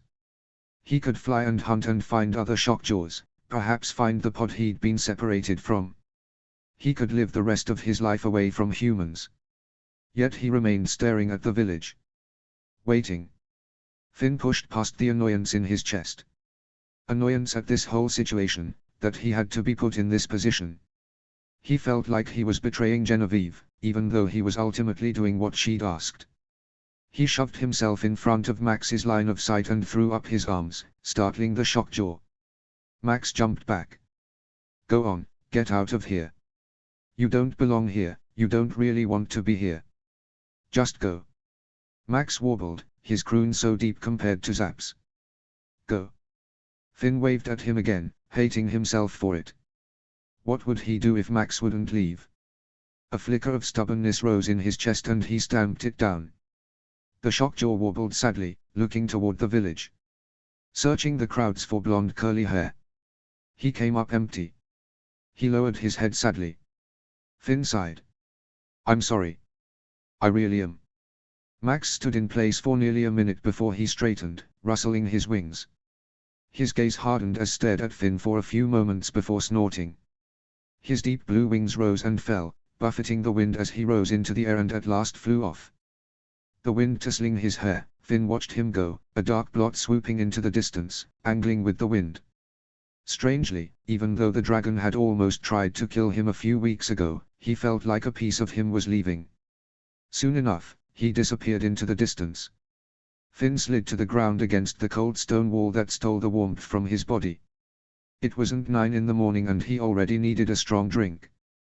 10 minutes later, the crunch of gravel under running boots caught his attention. He glanced up to see Genevieve skid around the corner, panting and blonde curls flying. She planted her hands on either side of the arena entrance, staring inside with hope in her eyes. He wasn't at all surprised to see her so soon. He'd expected her to try to sneak out and see Max again before he was released. What he did not expect to see was Genevieve wearing a pair of brown trousers. It took him a moment to stop staring. Dragging his gaze away from the curves she'd apparently been hiding under all those luminous dresses and skirts, he swallowed hard. Gods, now was not the time to notice these things. Where is he? Finn rubbed his face. Gone. Genevieve whirled on him. Which way did he go? Angling his face up to meet her blotchy face, he said, I have no idea. Her face reddened. Finn, don't. What? Finn uncurled to his feet and met her fierce gaze. Don't what? Don't lie to me. Which way did he go? Genevieve, it's a dragon. He could be anywhere by now. Did you even try to wait for me? Finn fought to control the anger rapidly surging in his chest. I was given an order. I followed it. And before you get any crazy ideas, no, you're not walking into the wilderness to find him because what would you do next? Train him without your parents knowing about it. Do they even know you're out of the house? No, her voice hitched and she covered her eyes with her palms. I just wanted to say goodbye. His anger and frustration ebbed away. He wasn't upset with her after all. I know. If you'd been here though, I don't think he would have left. She sniffed and dropped her hands. He was glad she'd at least thought to bring gloves this time. I told you they wouldn't listen. Finn saw the way her shoulders curled inward. He considered the wisdom of giving her a hug with all the propriety and circumstances of her parents already being upset with her. But he pushed those thoughts away quickly. Let the villagers gasp or scoff or tattletale. There was nothing wrong with him giving her a comforting hug. And gods knew there were times that was all he wanted in the midst of a crappy day. Gesturing forward with his hands, he gently said, "Come here." Genevieve stared at him for a moment. He saw the tears welling up in her eyes once more until finally she stepped into his embrace, burying her face in his shoulder. He kept the embrace loose so she could pull away easily but gently rubbed her upper back in what he hoped was soothing. She didn't seem to be a dramatic crier but he could feel the tension in her body from the shuddering sobs she kept a tight lid on. She called me a disappointment, she whispered hoarsely. Don't you believe that for a second, Finn replied, pulling away enough to brush the tears off her face with his thumbs. Another inch and his forehead would be resting on hers. A little bell rang in the back of his mind to step back or anyone watching might think this more than just a comforting hug. He ignored said little bell and brushed a curl off her cheek. Just because you're doing something different than what she has planned does not make you a disappointment. She will have to come to terms with the fact that you are different than all the other daughters she raised. You're different than she was. That's not a bad thing and it shouldn't be a disappointment. It's just different. Genevieve wiped her face, her voice still thick with emotion. Acting like a baby, she muttered. No. Finn gave her a small smile. You take pride in the things you do and want validation from those you love most. It's perfectly normal to get upset when your parents have high expectations and don't respond in the best way. And that's putting it nicely. A choked laugh escaped her and she gave him a small glare. I do think that was the first time I've seen you angry. Finn looked askance for a moment, hoping she'd never see the day. That was nothing. Just an abundance of self-control in the sight of injustice. Now I understand why my dad told me to stay out of it. He's smart. Very. Finn sighed, at last dropping his arms from the embrace. He gave her a wan smile. You're going to be okay, General. Genevieve took a deep breath. Thank you. I'm sorry about all this nonsense. I suppose I should just move on. Finn shrugged. Maybe you don't have to. Maybe it will just take more time with the women. And before you say that will never happen, he grinned when her mouth closed just as quickly as it had opened. Give it time. Be patient, but don't just lie down and give up. Still, Genevieve said. Max is one of a kind, wouldn't you say? No other dragon would be quite like him. Finn sighed, the wind snatching the puff of air away in seconds. Well, if it takes time for you to bond with a new dragon, by then hopefully it won't send the shockjaw on you. His name is... He doesn't have a name, Finn said quietly. You won't ever be able to let him go if you insist on the name. Genevieve's lips thinned to a small line before she conceded a brief nod. He hated to say it, but it was true. She had to move on in that respect. She swallowed hard. Have you ever done it? What? Let a dragon go free? His gaze snagged on a torrent of memories of Tornado, that mighty dragon who was friend and ally to the great stoic the vast with shimmering blue scales and a roar so loud it threatened to rupture his eardrums. He remembered the very first flight he'd ever taken. It hadn't been with either of his parents on Toothless or Stormfly. No, it had been with his Poppy and Tornado, miles in the sky with the clouds as the roof and the ocean carpeting the world below. A feeling of loss and regret filled him as he remembered the last adventure he'd had with that fierce thunder drum. To the ache in his chest that wasn't dulled by anything for days after he'd bid Tornado goodbye and watched him disappear into the endless horizon. Finn. He blinked and found Genevieve staring at him, concern in her brown eyes. Yes. He deserved to be free. Why did you release him? He wanted to go. He was getting a bit old and cranky. Finn smiled in amusement, looking toward the ocean to avoid meeting her gaze. He should have known that the minimal response wouldn't satisfy her curiosity. What was his name? Tornado. Genevieve's eyes narrowed in recognition. Wasn't that your grandfather's dragon when he was chief? Finn stared. How did you know that? Johan doesn't spare on the details. He laughed. No, he doesn't. Genevieve smiled in amusement, but it quickly faded. After all that time in your family's life, why did he want to leave? Finn pursed his lips. He considered the story, his past. Frostbite? Genevieve asked with a wince. No, Finn rubbed his neck. Certain elements, yes, but he wasn't about to tell her that. The code word might give her pause in a conversation, but it would still alert her to a touchy subject that would still heighten her curiosity. He sighed and dropped his hand. So a few years ago, I hit a bit of a rebellious patch. Long story short, I left Burke for about a week. After dragging him across the archipelago, Tornado had had enough, I think. So I gave him the option of staying or going. He decided to go. He kicked a few pebbles out from beneath his boots, avoiding her eyes once again. It was hard and painful, but it was on that same trip that I saved Zach from the net. Genevieve's brows rose with interest. She tracked me to Burke and here we are. Genevieve nodded. And she didn't mind that you'd already been bonded to a dragon. Some dragons are more territorial. Tornado was. Finn shrugged. Zach wasn't even a year old yet, so I don't think she cared. Interesting.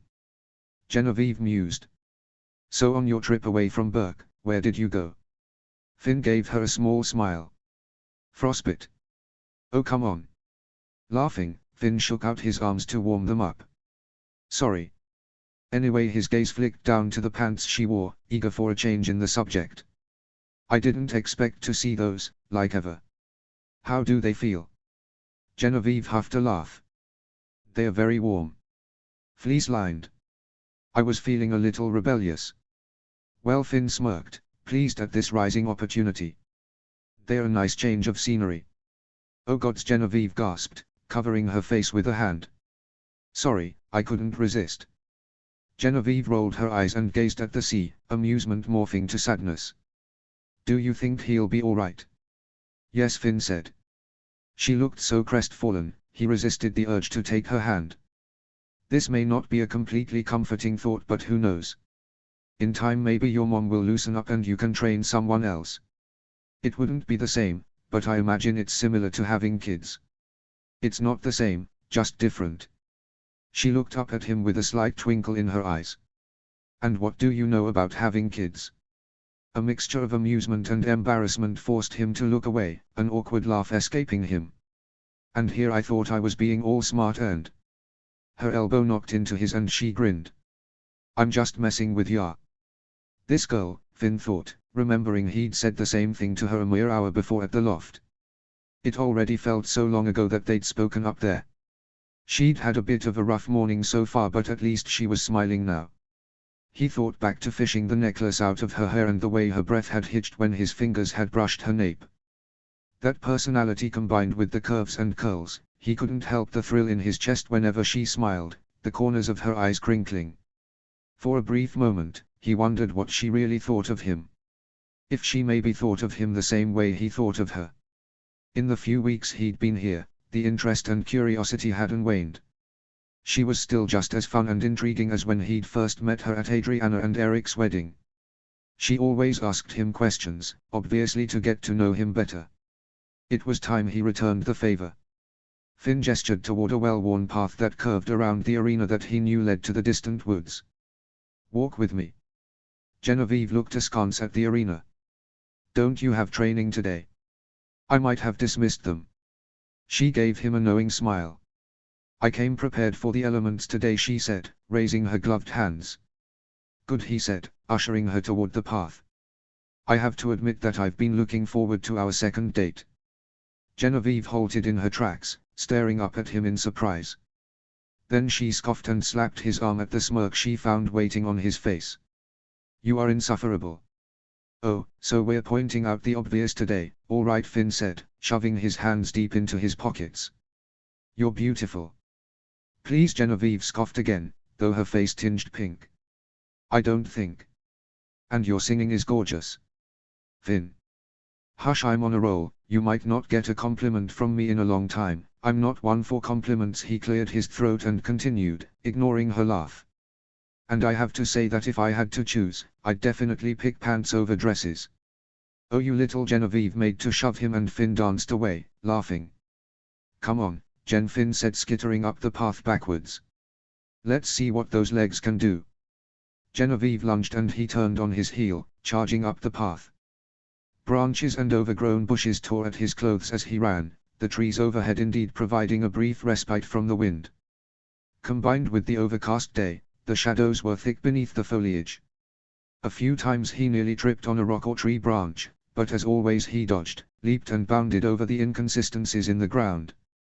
It occurred to him that maybe he shouldn't risk Genevieve twisting an ankle when he heard her panting close behind.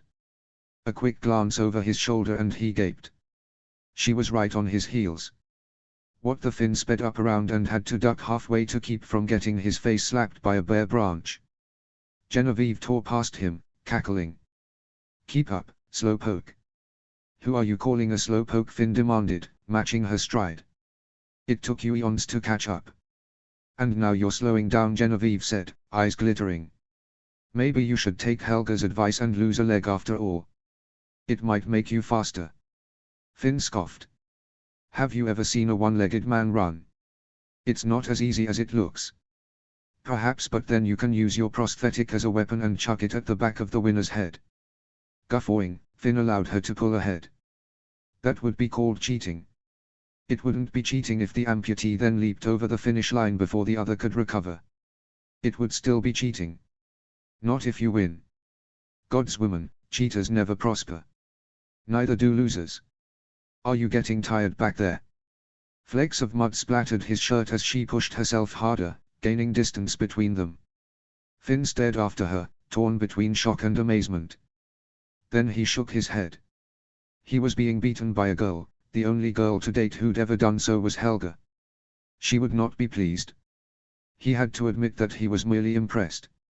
And perhaps a bit turned on. Shoving that thought away, Finn surged forward, trying to catch up. He was panting hard now, not having run like this since before the first snows had come. It was difficult to run in the winter with the invisible patches of ice and the brisk air turning one's breath to shards of glass in their lungs. Right now, though, in the deepest reaches of the Jatan forest, Finn easily forget the potential for accidents. How far they ran, he didn't know. 1 mile. 2. Hell, maybe it was 3. Eventually they slowed to a gentler jog and a slow walk, both of them panting and flushed from exertion. Genevieve pushed aside a few bushes and Finn followed, then turned in a circle. Recognize this spot. It's near the cliff, Genevieve said, pulling off her gloves already and shoving them into a pocket. Indeed, within a few minutes the clearing emerged with the large cliff. Finn remembered how just a week ago she'd joined him on Zap's back and she'd taken her first flight.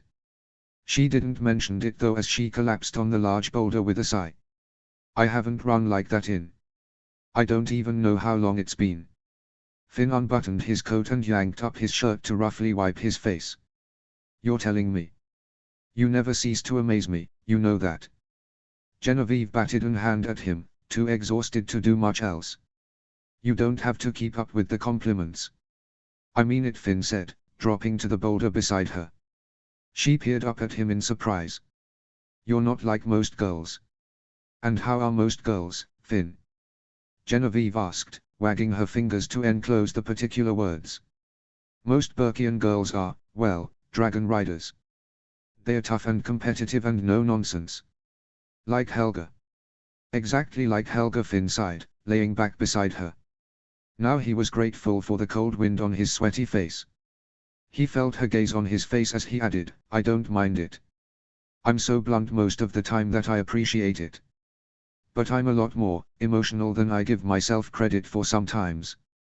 You don't seem emotional. Genevieve turned on her side, leaning her head on a fist. You seem very no-nonsense and level-headed. Finn gave her a wry smile. You haven't really had a chance to see me emotional yet. We were close this morning but I kept a lid on it. Genevieve's smile waned but she focused on his words. So what is it about me that's so different? Everything. Finn debated telling her, thought about how he might put it into words, when a series of booms caught his attention. He frowned. What is that? Genevieve's brows rose. I don't hear anything. Finn sat up, listening. For a moment only the sound of their breathing and leaves blowing in the wind could be heard. Then he heard it again. Boom, boom, boom. Genevieve frowned and sat up beside him. I hear it. What? Finn held up a hand. Squinting, he picked out a series of dots on the horizon. Hopping off the boulder, he said, Wingbits. Someone's coming. Was your father coming to check on your progress? If he is, he didn't tell me about it. Ah, well that's nothing to worry about, Genevieve said. A heads up is usually appreciated but it's no trouble. Finn frowned, wishing he had his eyeglass. The dragons emerged more clearly in the distance and he didn't recognize any of them. It certainly wasn't Toothless or Stormfly leading the pack. And they were traveling fast. Too fast. What the hell, Finn muttered, stalking toward the edge of the cliff. Genevieve clambered off the rock after him. Finn, be careful. Then he saw the leading rider lift something high over his head. Something long and thin, a sword. Heart galloping in realization, Finn watched as they neared Jut. As they got closer and closer to the village at rapid speeds, the other 30 riders lifted bows and arrows. Their dragons' maws opened and fire and smoke rippled past as they prepared to fire. No! Finn shouted. The Jutans weren't ready, they weren't ready. The sword fell. Arrows and bolts of white-hot fire spewed from the riders and rained down on the Jutan village. Buildings shook and wood sprayed. Trees were engulfed in flames. And that's when the screaming began. Genevieve grabbed Finn by the lapels, shaking him. It's them. That's the people who raided us before. They watched as the group of riders split in half, one shooting to the businesses and market, the other firing on the village itself. The homes where people lived and were likely trapped inside. The elder's home stood like a beacon, wreathed in smoke beside a home that was already engulfed in flames. Finn snapped. Not on my watch. You stay here. Genevieve clutched his arm before he could make 2 steps. No, I can help. What do you want? I want you to stay here where it's safe from that chaos. Finn shouted, the screams of the village filling his ears. He had to get down there. Now. Stay here, Genevieve. Ripping his arm from her hold, he bolted back through the trees, not sparing her another glance, praying she'd stay put. He couldn't save everyone, he couldn't do everything, but he could at least ensure her safety if she stayed on the cliff out of sight and away from the fight. Ducking past branches, Finn ran headlong down the path, whistling for Zap as loudly as he could. He had to find her, he had to get in the air. A boom sounded and the ground shuddered beneath his feet. More screams rose from the village and Finn quickened his pace, whistling again for his dragon. If he couldn't get in the air, he'd have to find a bow and try shooting them out of the air, or else be stuck on the ground with the rest of the village. "I'm coming, I'm coming, I'm coming," he heard himself growling between clenched teeth.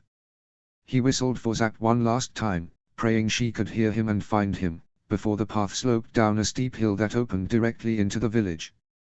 Not checking his speed, his boots slipped on the mud halfway down and he ducked into a slide rest of the way before charging through the thicket. A blast of heat hit his face as he ran between a row of burning houses. He shielded his face with an arm until he entered the chaos of the lower town. Thick black smoke belched out of the closest buildings. Fires licked up the walls of many homes. A woman held out a toddler by the arms at the topmost window, a man standing directly below to catch him. 3 wailing horses bolted from a side street. Another explosion of dragon fire rocked the ground and they shrieked. Men and women fled up and down the streets, many screaming and crying for help while the raiders flew overhead, overtaking Jatans and dragons alike. Dragons covered in armor dove, spraying fire and acid, shooting fireballs the size of boulders.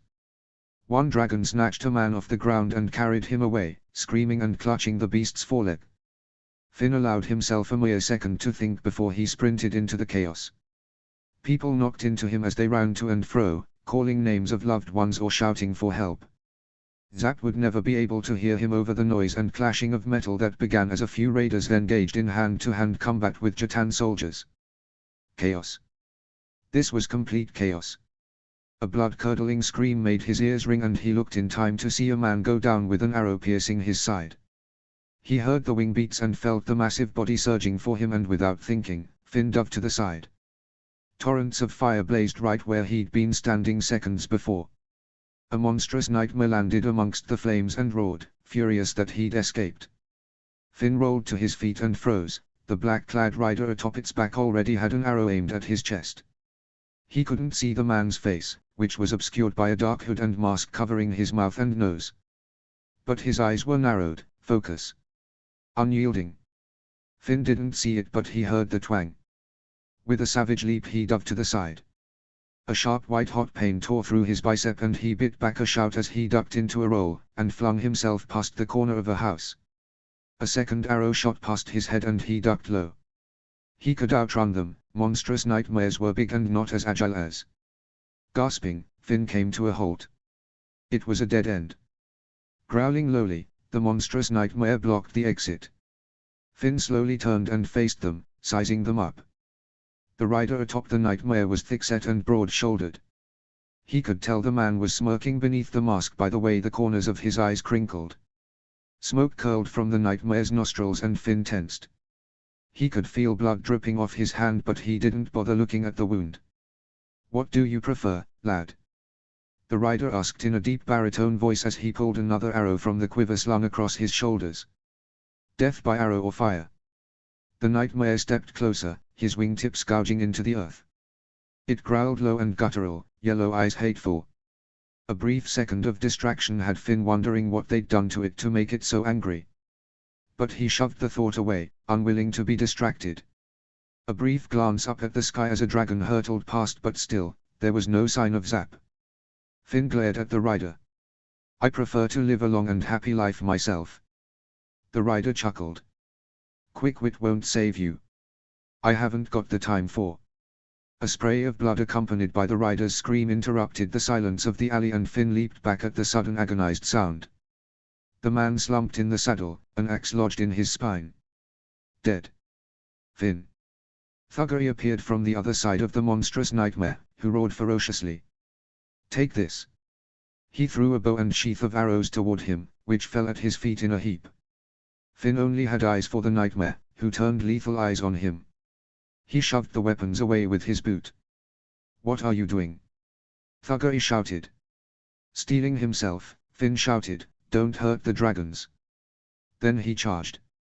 The nightmare swung its jaws toward him and he slid beneath them, barely missing the teeth by an inch. He grabbed one of the horns as he passed and kicked up, using the close quarters of the wall to pull himself up. Clinging to the dragon's horn, he shoved off the wall, the nightmare roaring in anger as he was yanked off balance. Directly above its head, Finn slammed a fist into the space between the dragon's horns. The nightmare gave a reeling cry of pain before collapsing to the ground with a thunderous boom that rattled Finn's bones.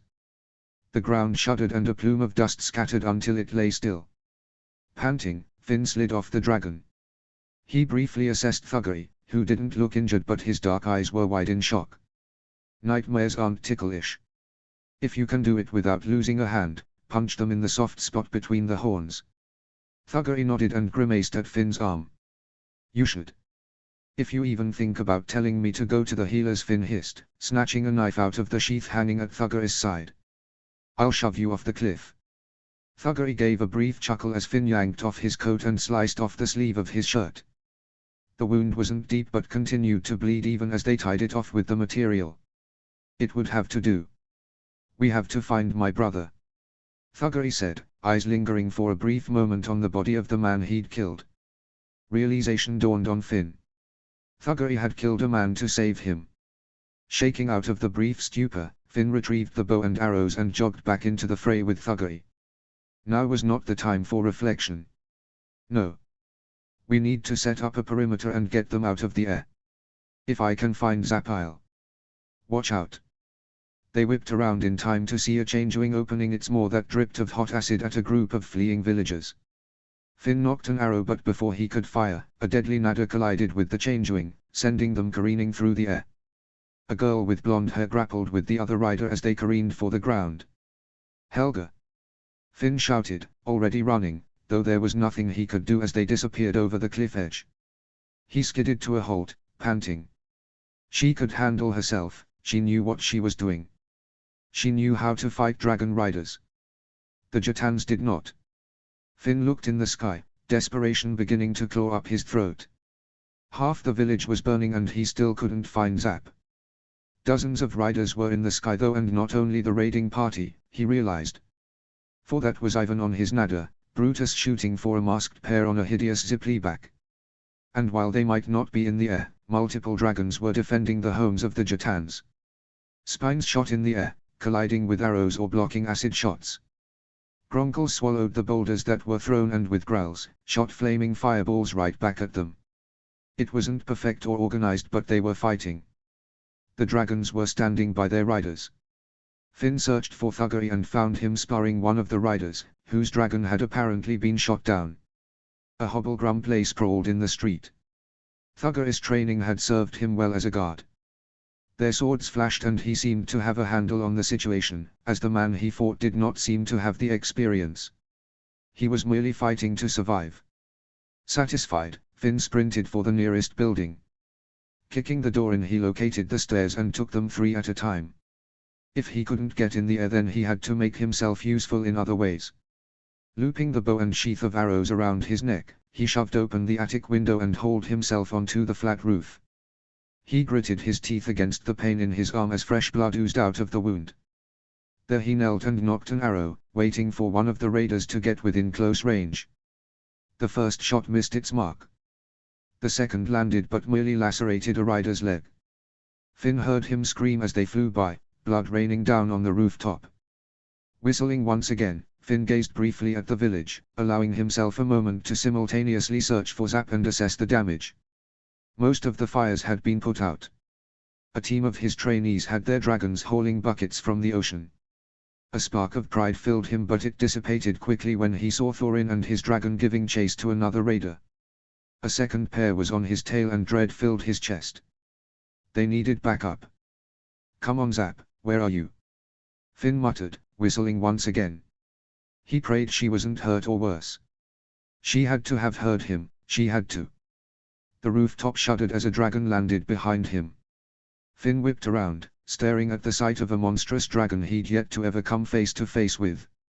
His parents had always taught him and his sister that if they ever came across one to get away from it as fast as they could. Now he seriously regretted not learning a bit more about them. He had no idea what to do with a singed tail. The orange, flat-bellied dragon screeched at him, steaming tail poised to strike.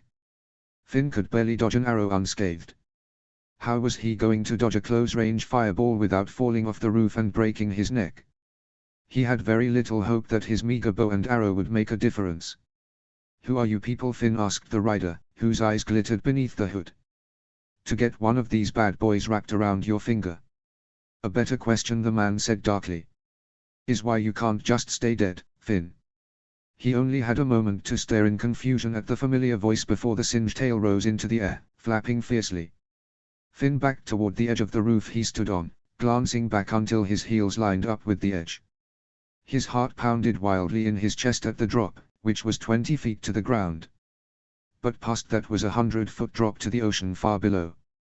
For it was on this stretch of the island that the ground rose up higher above the rest, that the Jatans had built their homes along the outcropping of a massive cliff. And he was looking straight down it. And far, far above him he saw a familiar form take shape. Oh gods! Swallowing his fear, Finn faced the singed tail. There was nothing else he could do except hope this would work. Without Zap, without proper weapons, he couldn't possibly hope to survive an exchange with the orange dragon, one of the few species his father feared. The rider seemed to follow his train of thought.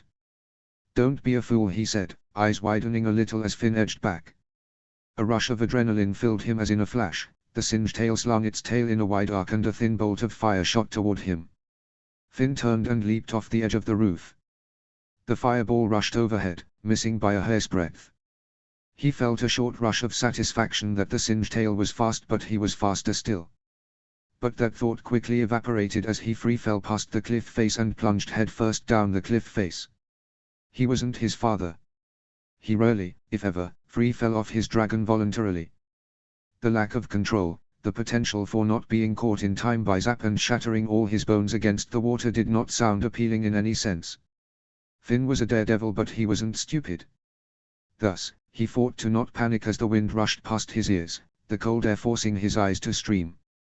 His stomach swooped and he felt himself gain speed, felt the panic rise in his chest as the water loomed, as he saw the crags of rock jutting up from the waves that were far more shallow than he predicted. Finn. Twisting, Finn saw the deadly nada, saw a flash of blonde, saw the wide brown eyes. A hand grabbed his collar and suddenly he collided with a hard mass of scales, nearly flipping over a wing. His vision darkened for a moment, but he could still feel the turbulence as they pulled out of the dive, still heard the wind whistling in his ears. Someone was shaking his shoulders and he blinked rapidly, squinting at the clouds rushing past. Helga's terrified expression loomed over him. "Oh, thank gods, I thought I broke your back." Finn groaned in sudden pain and clutched his middle. "Ow. Took you long enough. You stupid idiot." Helga screeched, shaking him. "I almost didn't get there in time." "But you did," Finn coughed, sitting up and yanking her into a hug. She went still for a second before hugging him back. "Thank you." Helga leaned back and Finn noticed a nasty burn on her collarbone. At his wince, rolled her eyes. "Stupid changeling." Finn carefully maneuvered so he was sitting behind her as her deadly nada turned back toward the village. The distant view of the attack brought a gasp from Finn's lungs. Plumes of black smoke rose into the sky. If there had been any neighboring islands close by, they'd probably see the smoke rising in the distance. But the Jatans really had no close neighbors. Perhaps another reason these people kept attacking them. Not only for their wealth, but also for their seclusion from the other tribes. "We've got to get back there. Hurry," Finn urged. "Finn, you don't understand," Helga said tensely. "You landed on top of Shade's spines, you nearly died, I don't think." "I'm fine, Helga, get me back to the village." She huffed but urged Shade to fly faster. "Where's Zap?" A pit of worry yawned in Finn's chest. "I don't know." Helga gave him a brief, concerned look but focused on the flight as they rose up toward the village. The Jatans seemed to be rallying their troops. Another spark of pride lit in his chest as he saw a few of them riding their dragons bareback, chasing the raiders off their island. Already Finn could see many of them fleeing. They flew over the expanse of the village, searching for the best place to land. A group of raiders were still hitting the upper town hard, and Finn simultaneously saw a skirmish by the mill. "Put me down here!" Finn shouted over the din. Helga gave him a disapproving frown but obeyed. Shade squawked indignantly as Finn dropped to the ground. "Be careful! Go!" Finn shouted, waving at them to help the villagers. They took off in moments and Finn whirled toward the path that led to the mill. He'd lost his bow during the fall, so he yanked off the quiver and threw it at the feet of another young man who stood sentinel nearby with a bow and arrow ready. "Take those, you need them more than I do." He didn't stop for a response and hurtled through the trees. Shouts of dismay sounded ahead and he picked up his speed, his breath like shards of glass in his throat. When he cleared the trees and the mill opened up ahead, what he saw made his heart leap. Kiev stood at the front of a group of villagers, hands uplifted. A changeling stood at attention, teeth dripping with green acid as the rider atop his back poised an arrow at the retired chief's chest. At the front of the group, Genevieve struggled against the bonds of a man holding her back. The singed tail flapped overhead, tail steaming, ready to strike. Finn had no thought for himself. They didn't see him coming as they remained locked in a standstill. So as he hurtled into their midst, he took a flying leap just as the rider's fingers loosened on the bow, and he collided with the rider atop the changeling. The rider cried out in shock and anger as they collapsed in a heap, the people shouting and screaming. As he grappled with the rider who'd tried to kill Kiev, though he could barely think as the man tried to shove him off, he briefly hoped that the arrow hadn't hit Kiev or anyone else. "Genevieve!" The man growled angrily and shouted, "Fire!" The singed tail obeyed, shooting a bolt of fire right at the crowd. "No!" Finn screamed. The villagers dodged, the bolt exploded right before them. They screamed as they fell, but he watched in horror as the guard holding Genevieve lost his grip on her and she toppled into the river. She disappeared in the current and was swept away. Finn had studied the maps. There were rapids and a waterfall downstream. Suddenly, a sonic scream filled the air. The struggling rider beneath Finn's arms froze, his blue eyes widening imperceptibly. A purple plasma blast exploded on the singed tail's side and it screeched. The saddle disintegrated and the rider grappled with the dragon's side, fighting for a handhold, but he dropped to the ground in a heap. The singed tail turned and flapped toward the sea as fast as it could, fleeing the night fury that circled the embankment. Finn had never been more happy to see his father and Toothless in his life as they hurtled after the orange dragon. The Jotans cheered. Realizing he only had seconds, Finn growled and scrambled out of the dirt. He locked eyes with the man and for a brief moment, time slowed. Those blue eyes seemed so familiar. But he didn't allow himself more than a heartbeat to stare before he whipped around and hurtled down the path of the river. The villagers dodged as he flew past and he tore past a man staring downriver. He was 10 feet away before he realized the man had been Kiev, staring after Genevieve and unable to help her. Finn quickened his pace. The river was fast, a rush of water that pooled and eddied around massive rocks. He could tell by the darkness that it was deep, rushing from far within the island toward the ocean. He'd known by studying maps that it ran around the perimeter of the island and curved back inward where it eventually cascaded into a huge waterfall that plunged over the far side of the island. Right off the very same cliff he'd leapt off of earlier. Rocks emerged in the river up ahead and the water began to shift in small waterfalls and canyons, froth forming at the edges of the water from the force of the current. Finn heard a scream up ahead and urged himself to go faster, even though his body screamed at him to stop. "Where are you? Where are you?" Desperately, Finn whistled for Zap. It took 2 times for him to whistle properly, his breath was so ragged. Then suddenly he saw a body grappling with a slick boulder before disappearing beneath the rapids again. Finn gasped and sped up, necessity urging him to catch up. He passed the place he'd just seen her and felt a flash of panic when he couldn't find her. Genevieve emerged downriver, hacking and fighting against the current. For a moment she spotted him and she nearly swallowed a mouthful of water trying to call his name. "Hold on!" Finn shouted, keeping pace with her. He nearly toppled in himself when he got too close to the edge. "Don't fight the current, you'll just wear yourself out." What Genevieve screamed when a wave shoved her under. He could see the boulders beneath the water and it was only a matter of time before she hit her head. If that happened, she'd probably flip beneath the surface and drown. Looking ahead, Finn saw the mist rising in the air from the waterfall. They were close, too close. Gritting his teeth, he found a piece of land jutting out above the river and put on a burst of speed. With a fierce leap, Finn jumped into the river. The sensation of sharp knives jabbed him from head to toe. He couldn't think or breathe, and it was all he could do to not inhale on instinct as the pull of the rapids jerked him to and fro beneath the water. He rammed into a rock and finally surfaced, gasping for air. He relaxed and let the current take him, twisting and turning in search of Genevieve. Finn. He whipped around and found her 20 feet ahead of him. He surged forward, using the speed of the current to catch up. Come here. Genevieve's face was white and her lips were blue, but she fought the current to try to get to him. She reached out a hand and with a wild snatch, Finn grabbed her arm and yanked her to him. I got you. I got you, he said, pulling her toward the side of the riverside. A wave of exhaustion hit him and he shook it off. Swim to the edge. A sucking sensation yanked him under and Genevieve yelped as they submerged, the water carrying them down the rapid. Finn kept his arms tight around her waist, unwilling to let her go. Water shoved its way up his nose and into his mouth with the torrents of their thrashing. His feet hit the floor and he kicked up hard, forcing them to the surface. He shoved Genevieve above the surface first and came up hacking. With a surge of growing panic, he heard the crash of the waterfall not far behind. They kicked hard for the edge of the river, but the strength of the current pulled them back. I'm not strong enough, Zap. Finn shouted desperately, clutching Genevieve to his chest as sudden the water curved outward. A scream shattered from Genevieve as they suddenly fell.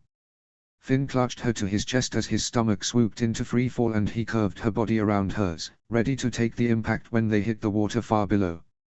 Right as they plummeted, a familiar roar sounded in his ears. Instinctively he reached up just as a flash of blue caught his eye and with a painful slam, they stopped. Pain rippled through Finn's shoulder and he fought on a strangled scream as their combined weight, wet clothing and hanging above the terrifying drop hung from his arm socket. Genevieve yelped and clutched his waist, panting at the sudden stop in their fall. But he couldn't help the hitch in his voice when he looked up gratefully at Zap. Baby girl, I have never been more happy to see, he gaped. Genevieve gasped. Max. Indeed, that was Max staring down at them with a wide, toothy smile. His membranous dark blue wings flapped steadily even as his claws threatened to cut into Finn's arm. Boy, am I glad to see you, Finn huffed a short, crazy laugh. The sound was so edged with panic he almost didn't recognize himself. Put us down somewhere safe, you big galoot. Max obliged, gently turning them so he didn't twist Finn's arm off. They flew a safe distance from the riverside and plunge of the waterfall. Max gently released Finn's arm and they collapsed in a wet, panting heap. Genevieve's cold, shaking hands found his face. Her blonde curly hair was a mass of wet tangled and her lips were blue, but her eyes were clear. Finn, are you all right? Even nodding felt like so much work, but he managed. Yes. Are you? Yes. She stared at him long enough to make him feel silly lying on the ground. He slowly sat up, muscles protesting. She was still staring when he met her eyes again. You saved me. And my dad. Finn.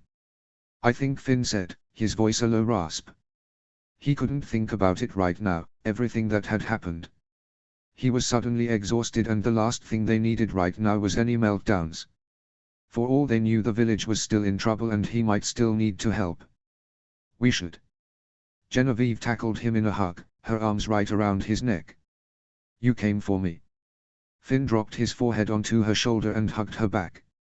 I didn't think. I just ran. They stayed like that for nearly a minute. Finn forced back the overwhelming fear that surged in his chest. You're shaking. Genevieve murmured. Adrenaline was all he said. He didn't trust himself to say anything else.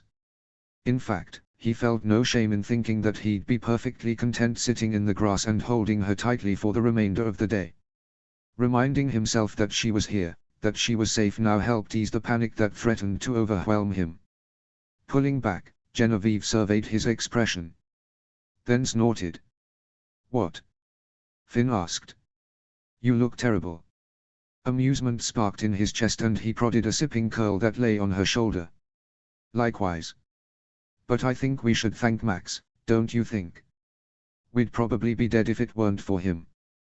Genevieve turned toward the shockjaw, who was sitting a few feet away, watching over them. Finn knew that look. A busybody parent watching the younglings to make sure they were all right.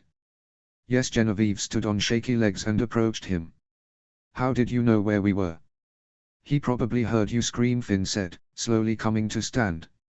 His body screamed in protest. He gazed toward the direction of the village.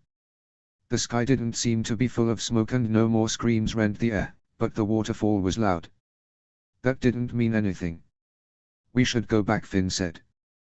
We have to make sure everyone is all right. Hopefully my dad chased the rest of them away. Genevieve's amazed look at Max turned to him. Your dad is here. He nodded solemnly. Oh my gods, your arm. Genevieve rushed forward. What happened?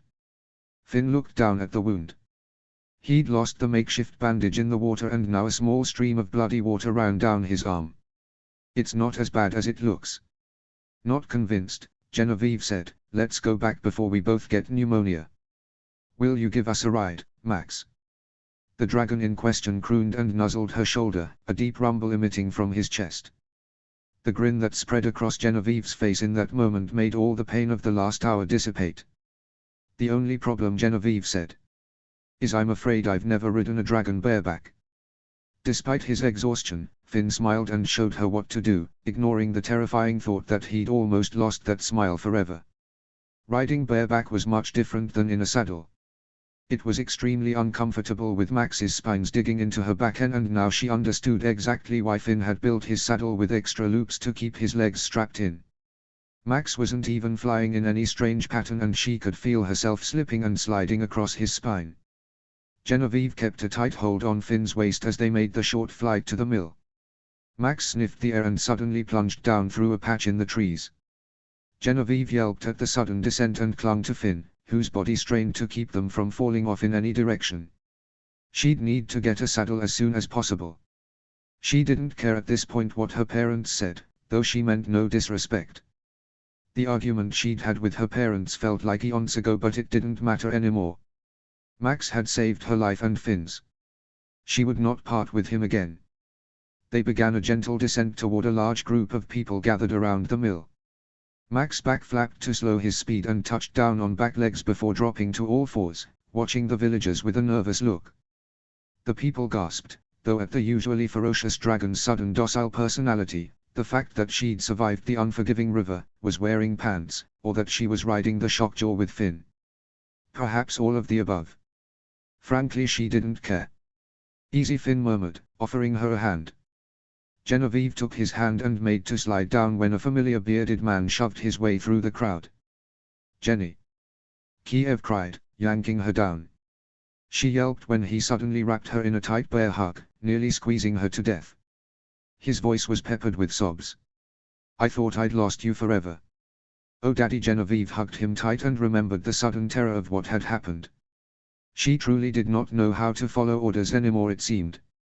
She found that she couldn't stay on the cliff alone while the raiders tore apart her village. She felt it was cowardly to stand there safe and sound and watch while her loved ones fought and suffered. So she'd run headlong into the forest mere moments after Finn had left her. She'd gone first to the elders' home to help rescue the elderly. Thankfully only one side of the home had been scorched and none of the elderly or workers were injured, thank the gods. She helped the villagers put out the fire that blazed on the neighboring home, taking orders from a few of her older brothers. They insisted she head inside to safety, and when they began to force her, she'd fled to another part of the village to help more people. She refused to sit inside and cower. The horror of everything she'd seen threatened to overwhelm her, but it was the sight of the man astride the changeling pointing an arrow at her father's chest that had nearly undone her.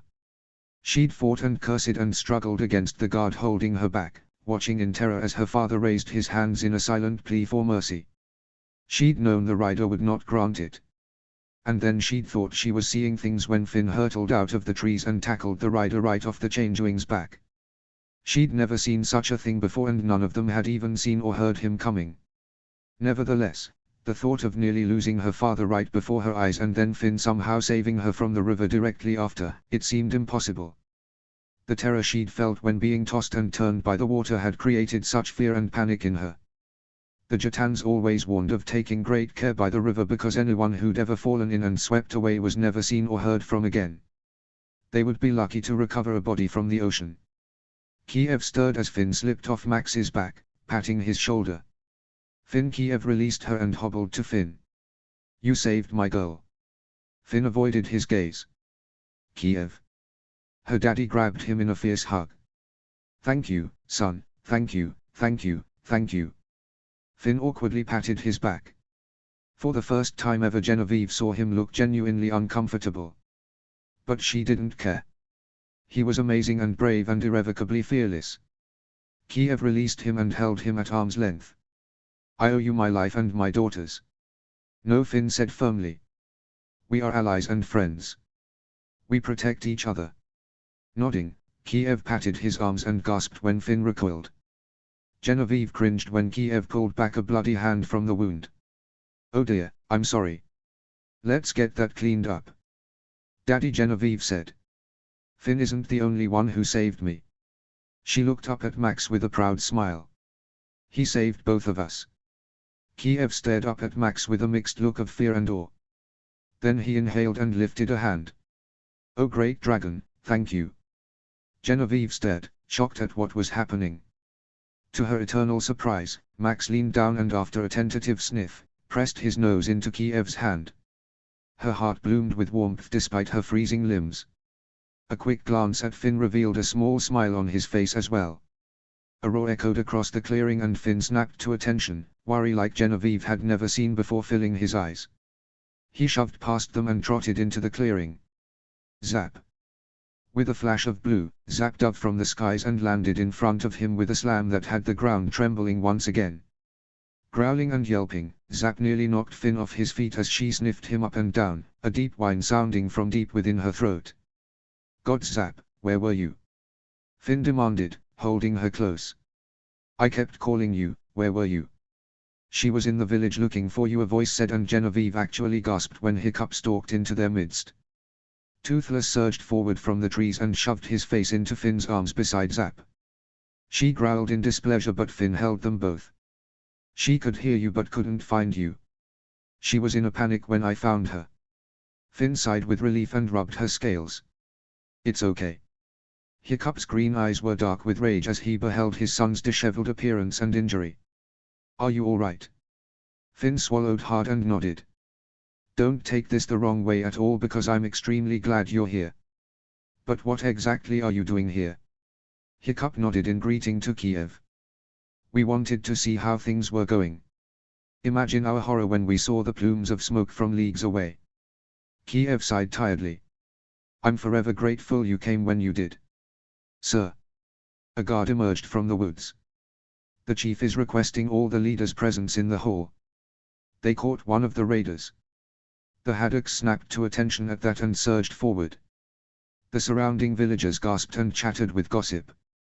Kiev advised them to assist with taking any injured people to the healers immediately and held out a hand to Genevieve. She stared.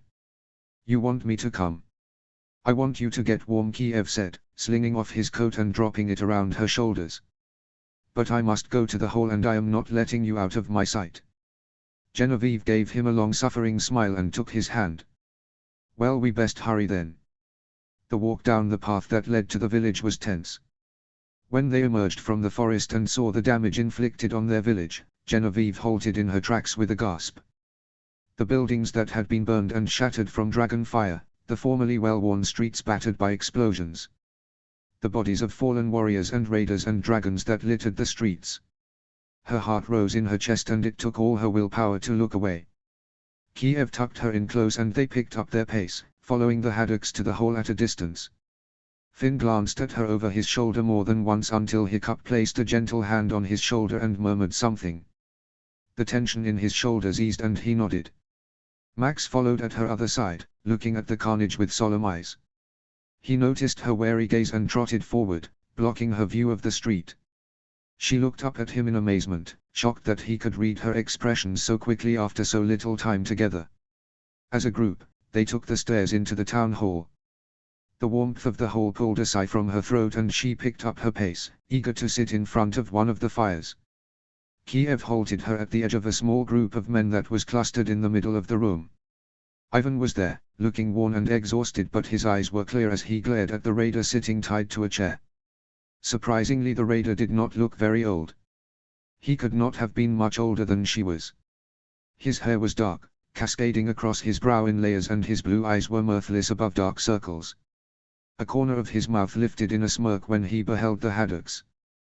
Toothless and Zap growled as their group stopped a short distance away.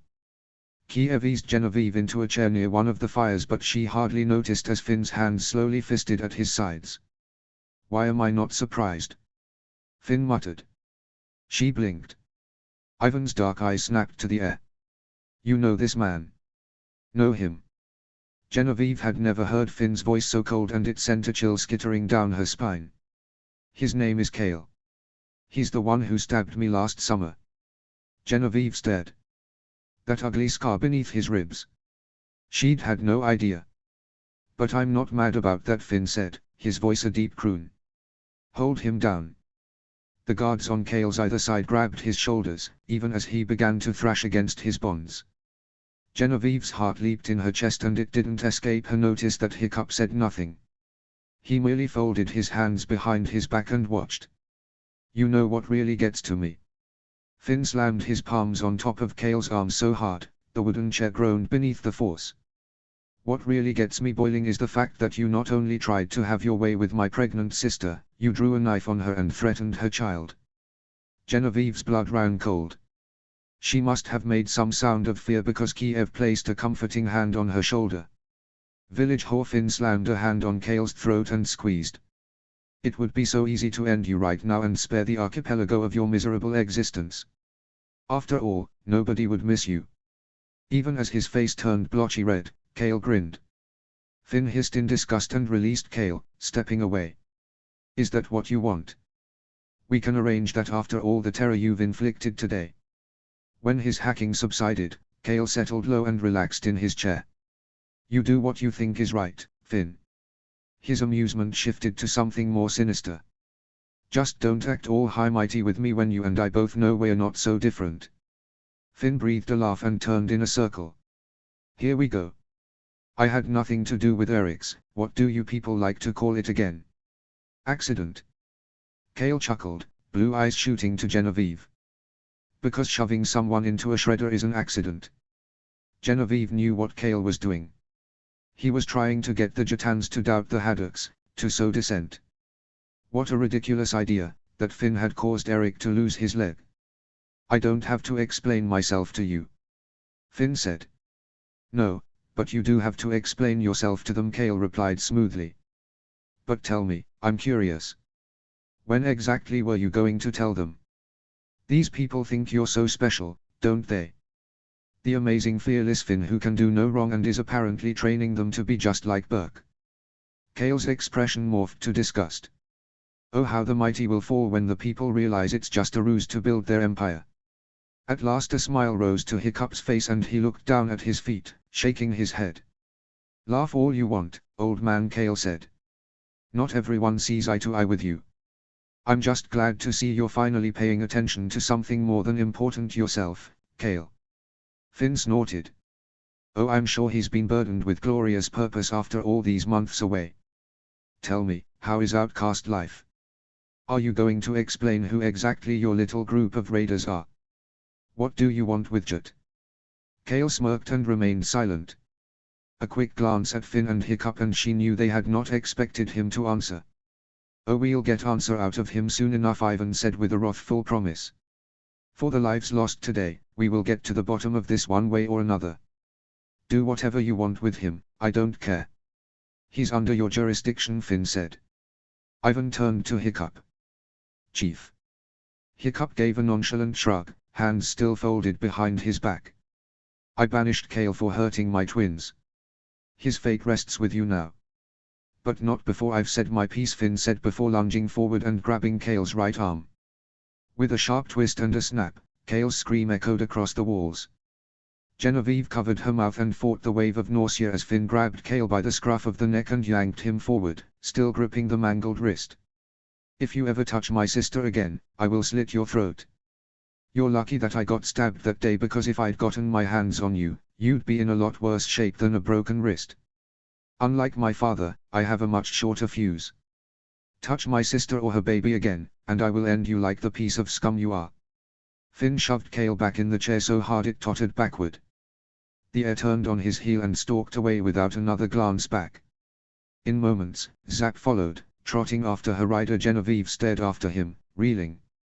She wet her lips and took a deep breath, ready to get away from Cale, who groaned as the guards hauled him out of his chair. Ivan followed as they ushered him to the door where they were likely to take him to the jail. Genevieve stood and made for the door to follow Finn when a gentle hand rested on her shoulder. She looked up in surprise at Hiccup's kind yet firm expression. "Give him some space for a while." Nodding, Genevieve dropped back into her seat beside her father, who'd slumped in exhaustion. She wondered if he was as physically and mentally exhausted as she was. With all the things that had happened today, with everything she'd seen and heard, it was a wonder she didn't feel the stress rising in her chest. Instead she just felt numb and cold. Toothless crooned and nuzzled her shoulder. Genevieve smiled and rested her forehead against his velvety nose. "I don't know about you all, but it's been a long day." The men chuckled and Kiev wrapped a comforting arm around her shoulder. She didn't even want to consider the number of projects that waited outside to clean up the village. Despite her exhaustion, a dozen questions flitted through her mind. Cale had tried to hurt Adriana. He couldn't be the one who'd raped her, could he? Somehow she doubted that sweet Adriana would have fallen for a boy like him. Cale didn't seem to be one who could fake happiness or kindness even if he tried. He felt like he was nothing but darkness. But he'd alluded to the idea that Finn was responsible for Eric's losing his leg. How could that be? Something about a shredder. She wondered what sort of contraption it was that could warrant someone losing a leg and why one would use such an item. The thing that most captured her attention though was the ferocity of how Finn had dealt with Cale. Thus far she'd seen him as nothing but kind, carefree, happy. But in light of running into Cale, an old nemesis of sorts, it had brought out someone cold, harsh and violent. Fear and confusion wrapped itself around her heart and she abruptly looked at Hiccup, who was staring off into space. "Can I ask you something?" Hiccup's green eyes snapped to hers and he waited. Genevieve thought through her words carefully. When Finn was talking to Cale. We've never seen him that. She couldn't say it. The chief's gaze softened. Finn is a warrior at heart, general. When his loved ones are threatened, he'll do whatever it takes to protect them. The words dulled her sudden unsurety and she nodded. Leaning against her father's arm, she closed her eyes and relaxed, fully ready for the day to be over. The wind howled, chilling him to the bone. Parts of his clothing were still wet, but the shaking in his hands had nothing to do with the cold. The sounds of battle still rolled through his mind, and the panic of not finding Zap, of almost losing Genevieve, of almost dying multiple times kept his heart hammering within his chest. And Cale. He couldn't go back to the village yet. He knew they'd force him to go to the healers, and he was fine. Really, he was fine. He'd handled many cuts like the one on his arm before. He couldn't go back to the Sullivans. If he locked himself in that loft so soon, he knew he'd start tearing down the walls with anxiety and pent-up energy, despite the exhaustion that weighed down his limbs. And he couldn't risk seeing Genevieve so soon. Not after that conversation with Cale. Coward. Of all the things to be worried about, that should not have been the most important. Yet Cale had done a good job of stirring up old wounds. Still, he didn't regret shattering Cale's wrist or saying the things he did. And he was grateful that his father did not step in or tell him to calm down. He merely watched and let Finn say what he wanted.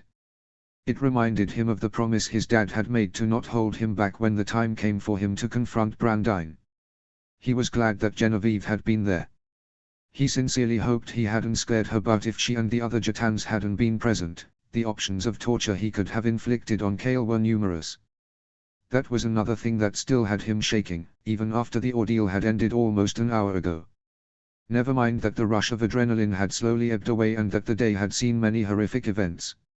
It had been the thoughts of deciding which form of torture he could inflict on Cale that would be the most deserving that had his stomach in knots. The only other time he'd seriously considered beating another human being to a pulp or worse was Rattray. A pang of self-loathing hit him suddenly and he choked on the emotion rising up his throat.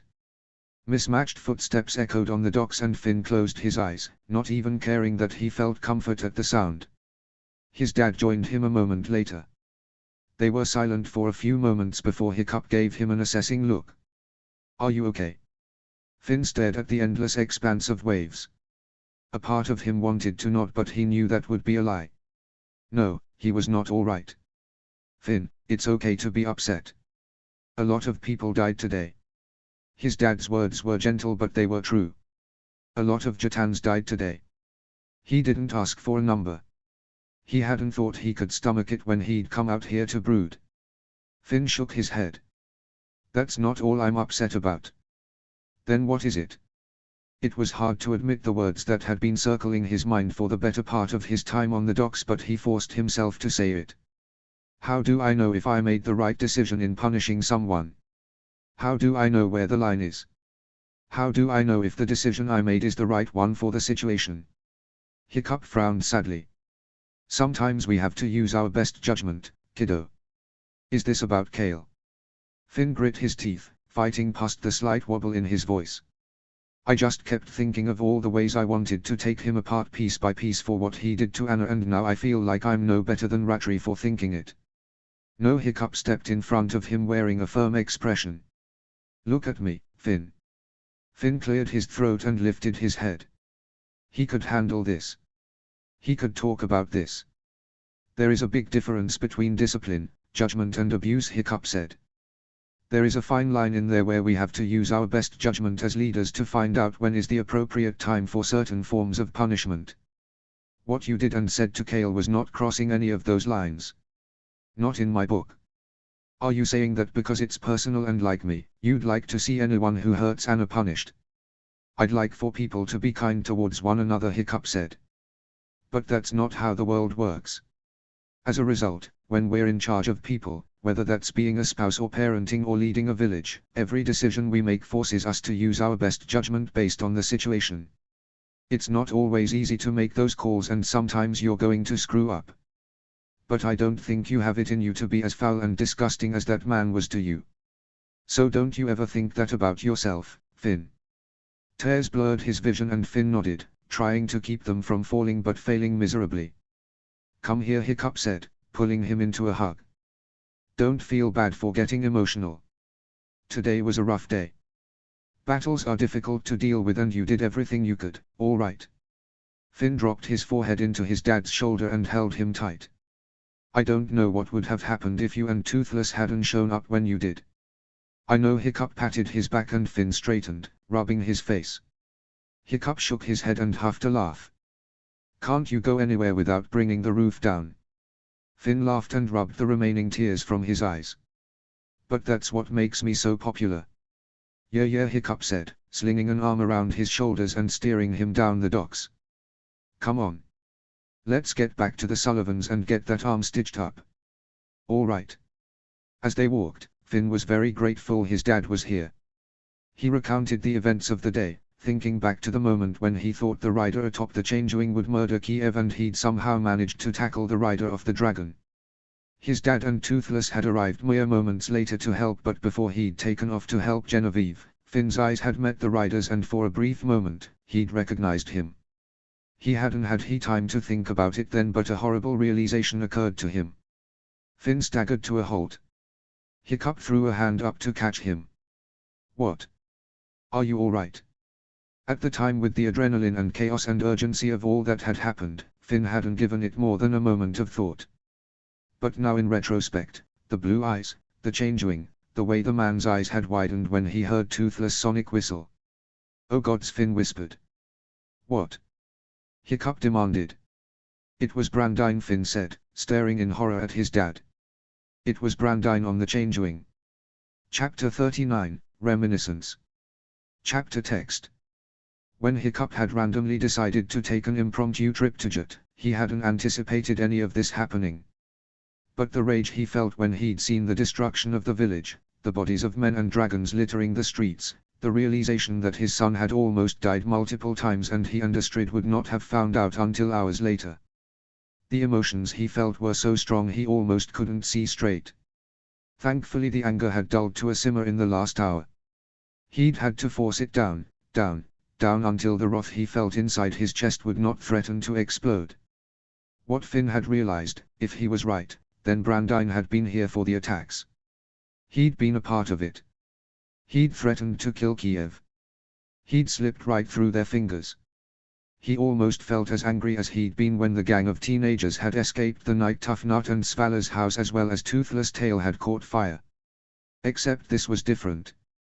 He'd devoted months to figuring out how he'd catch Brandine, what he'd do when the day came. If they'd caught him today and unmasked him. Hiccup wasn't sure what he would have done.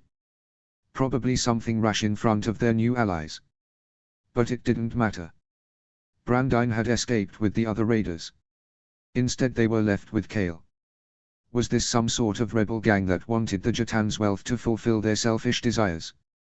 He admitted to himself that he hadn't given the raids much thought since even before the wedding.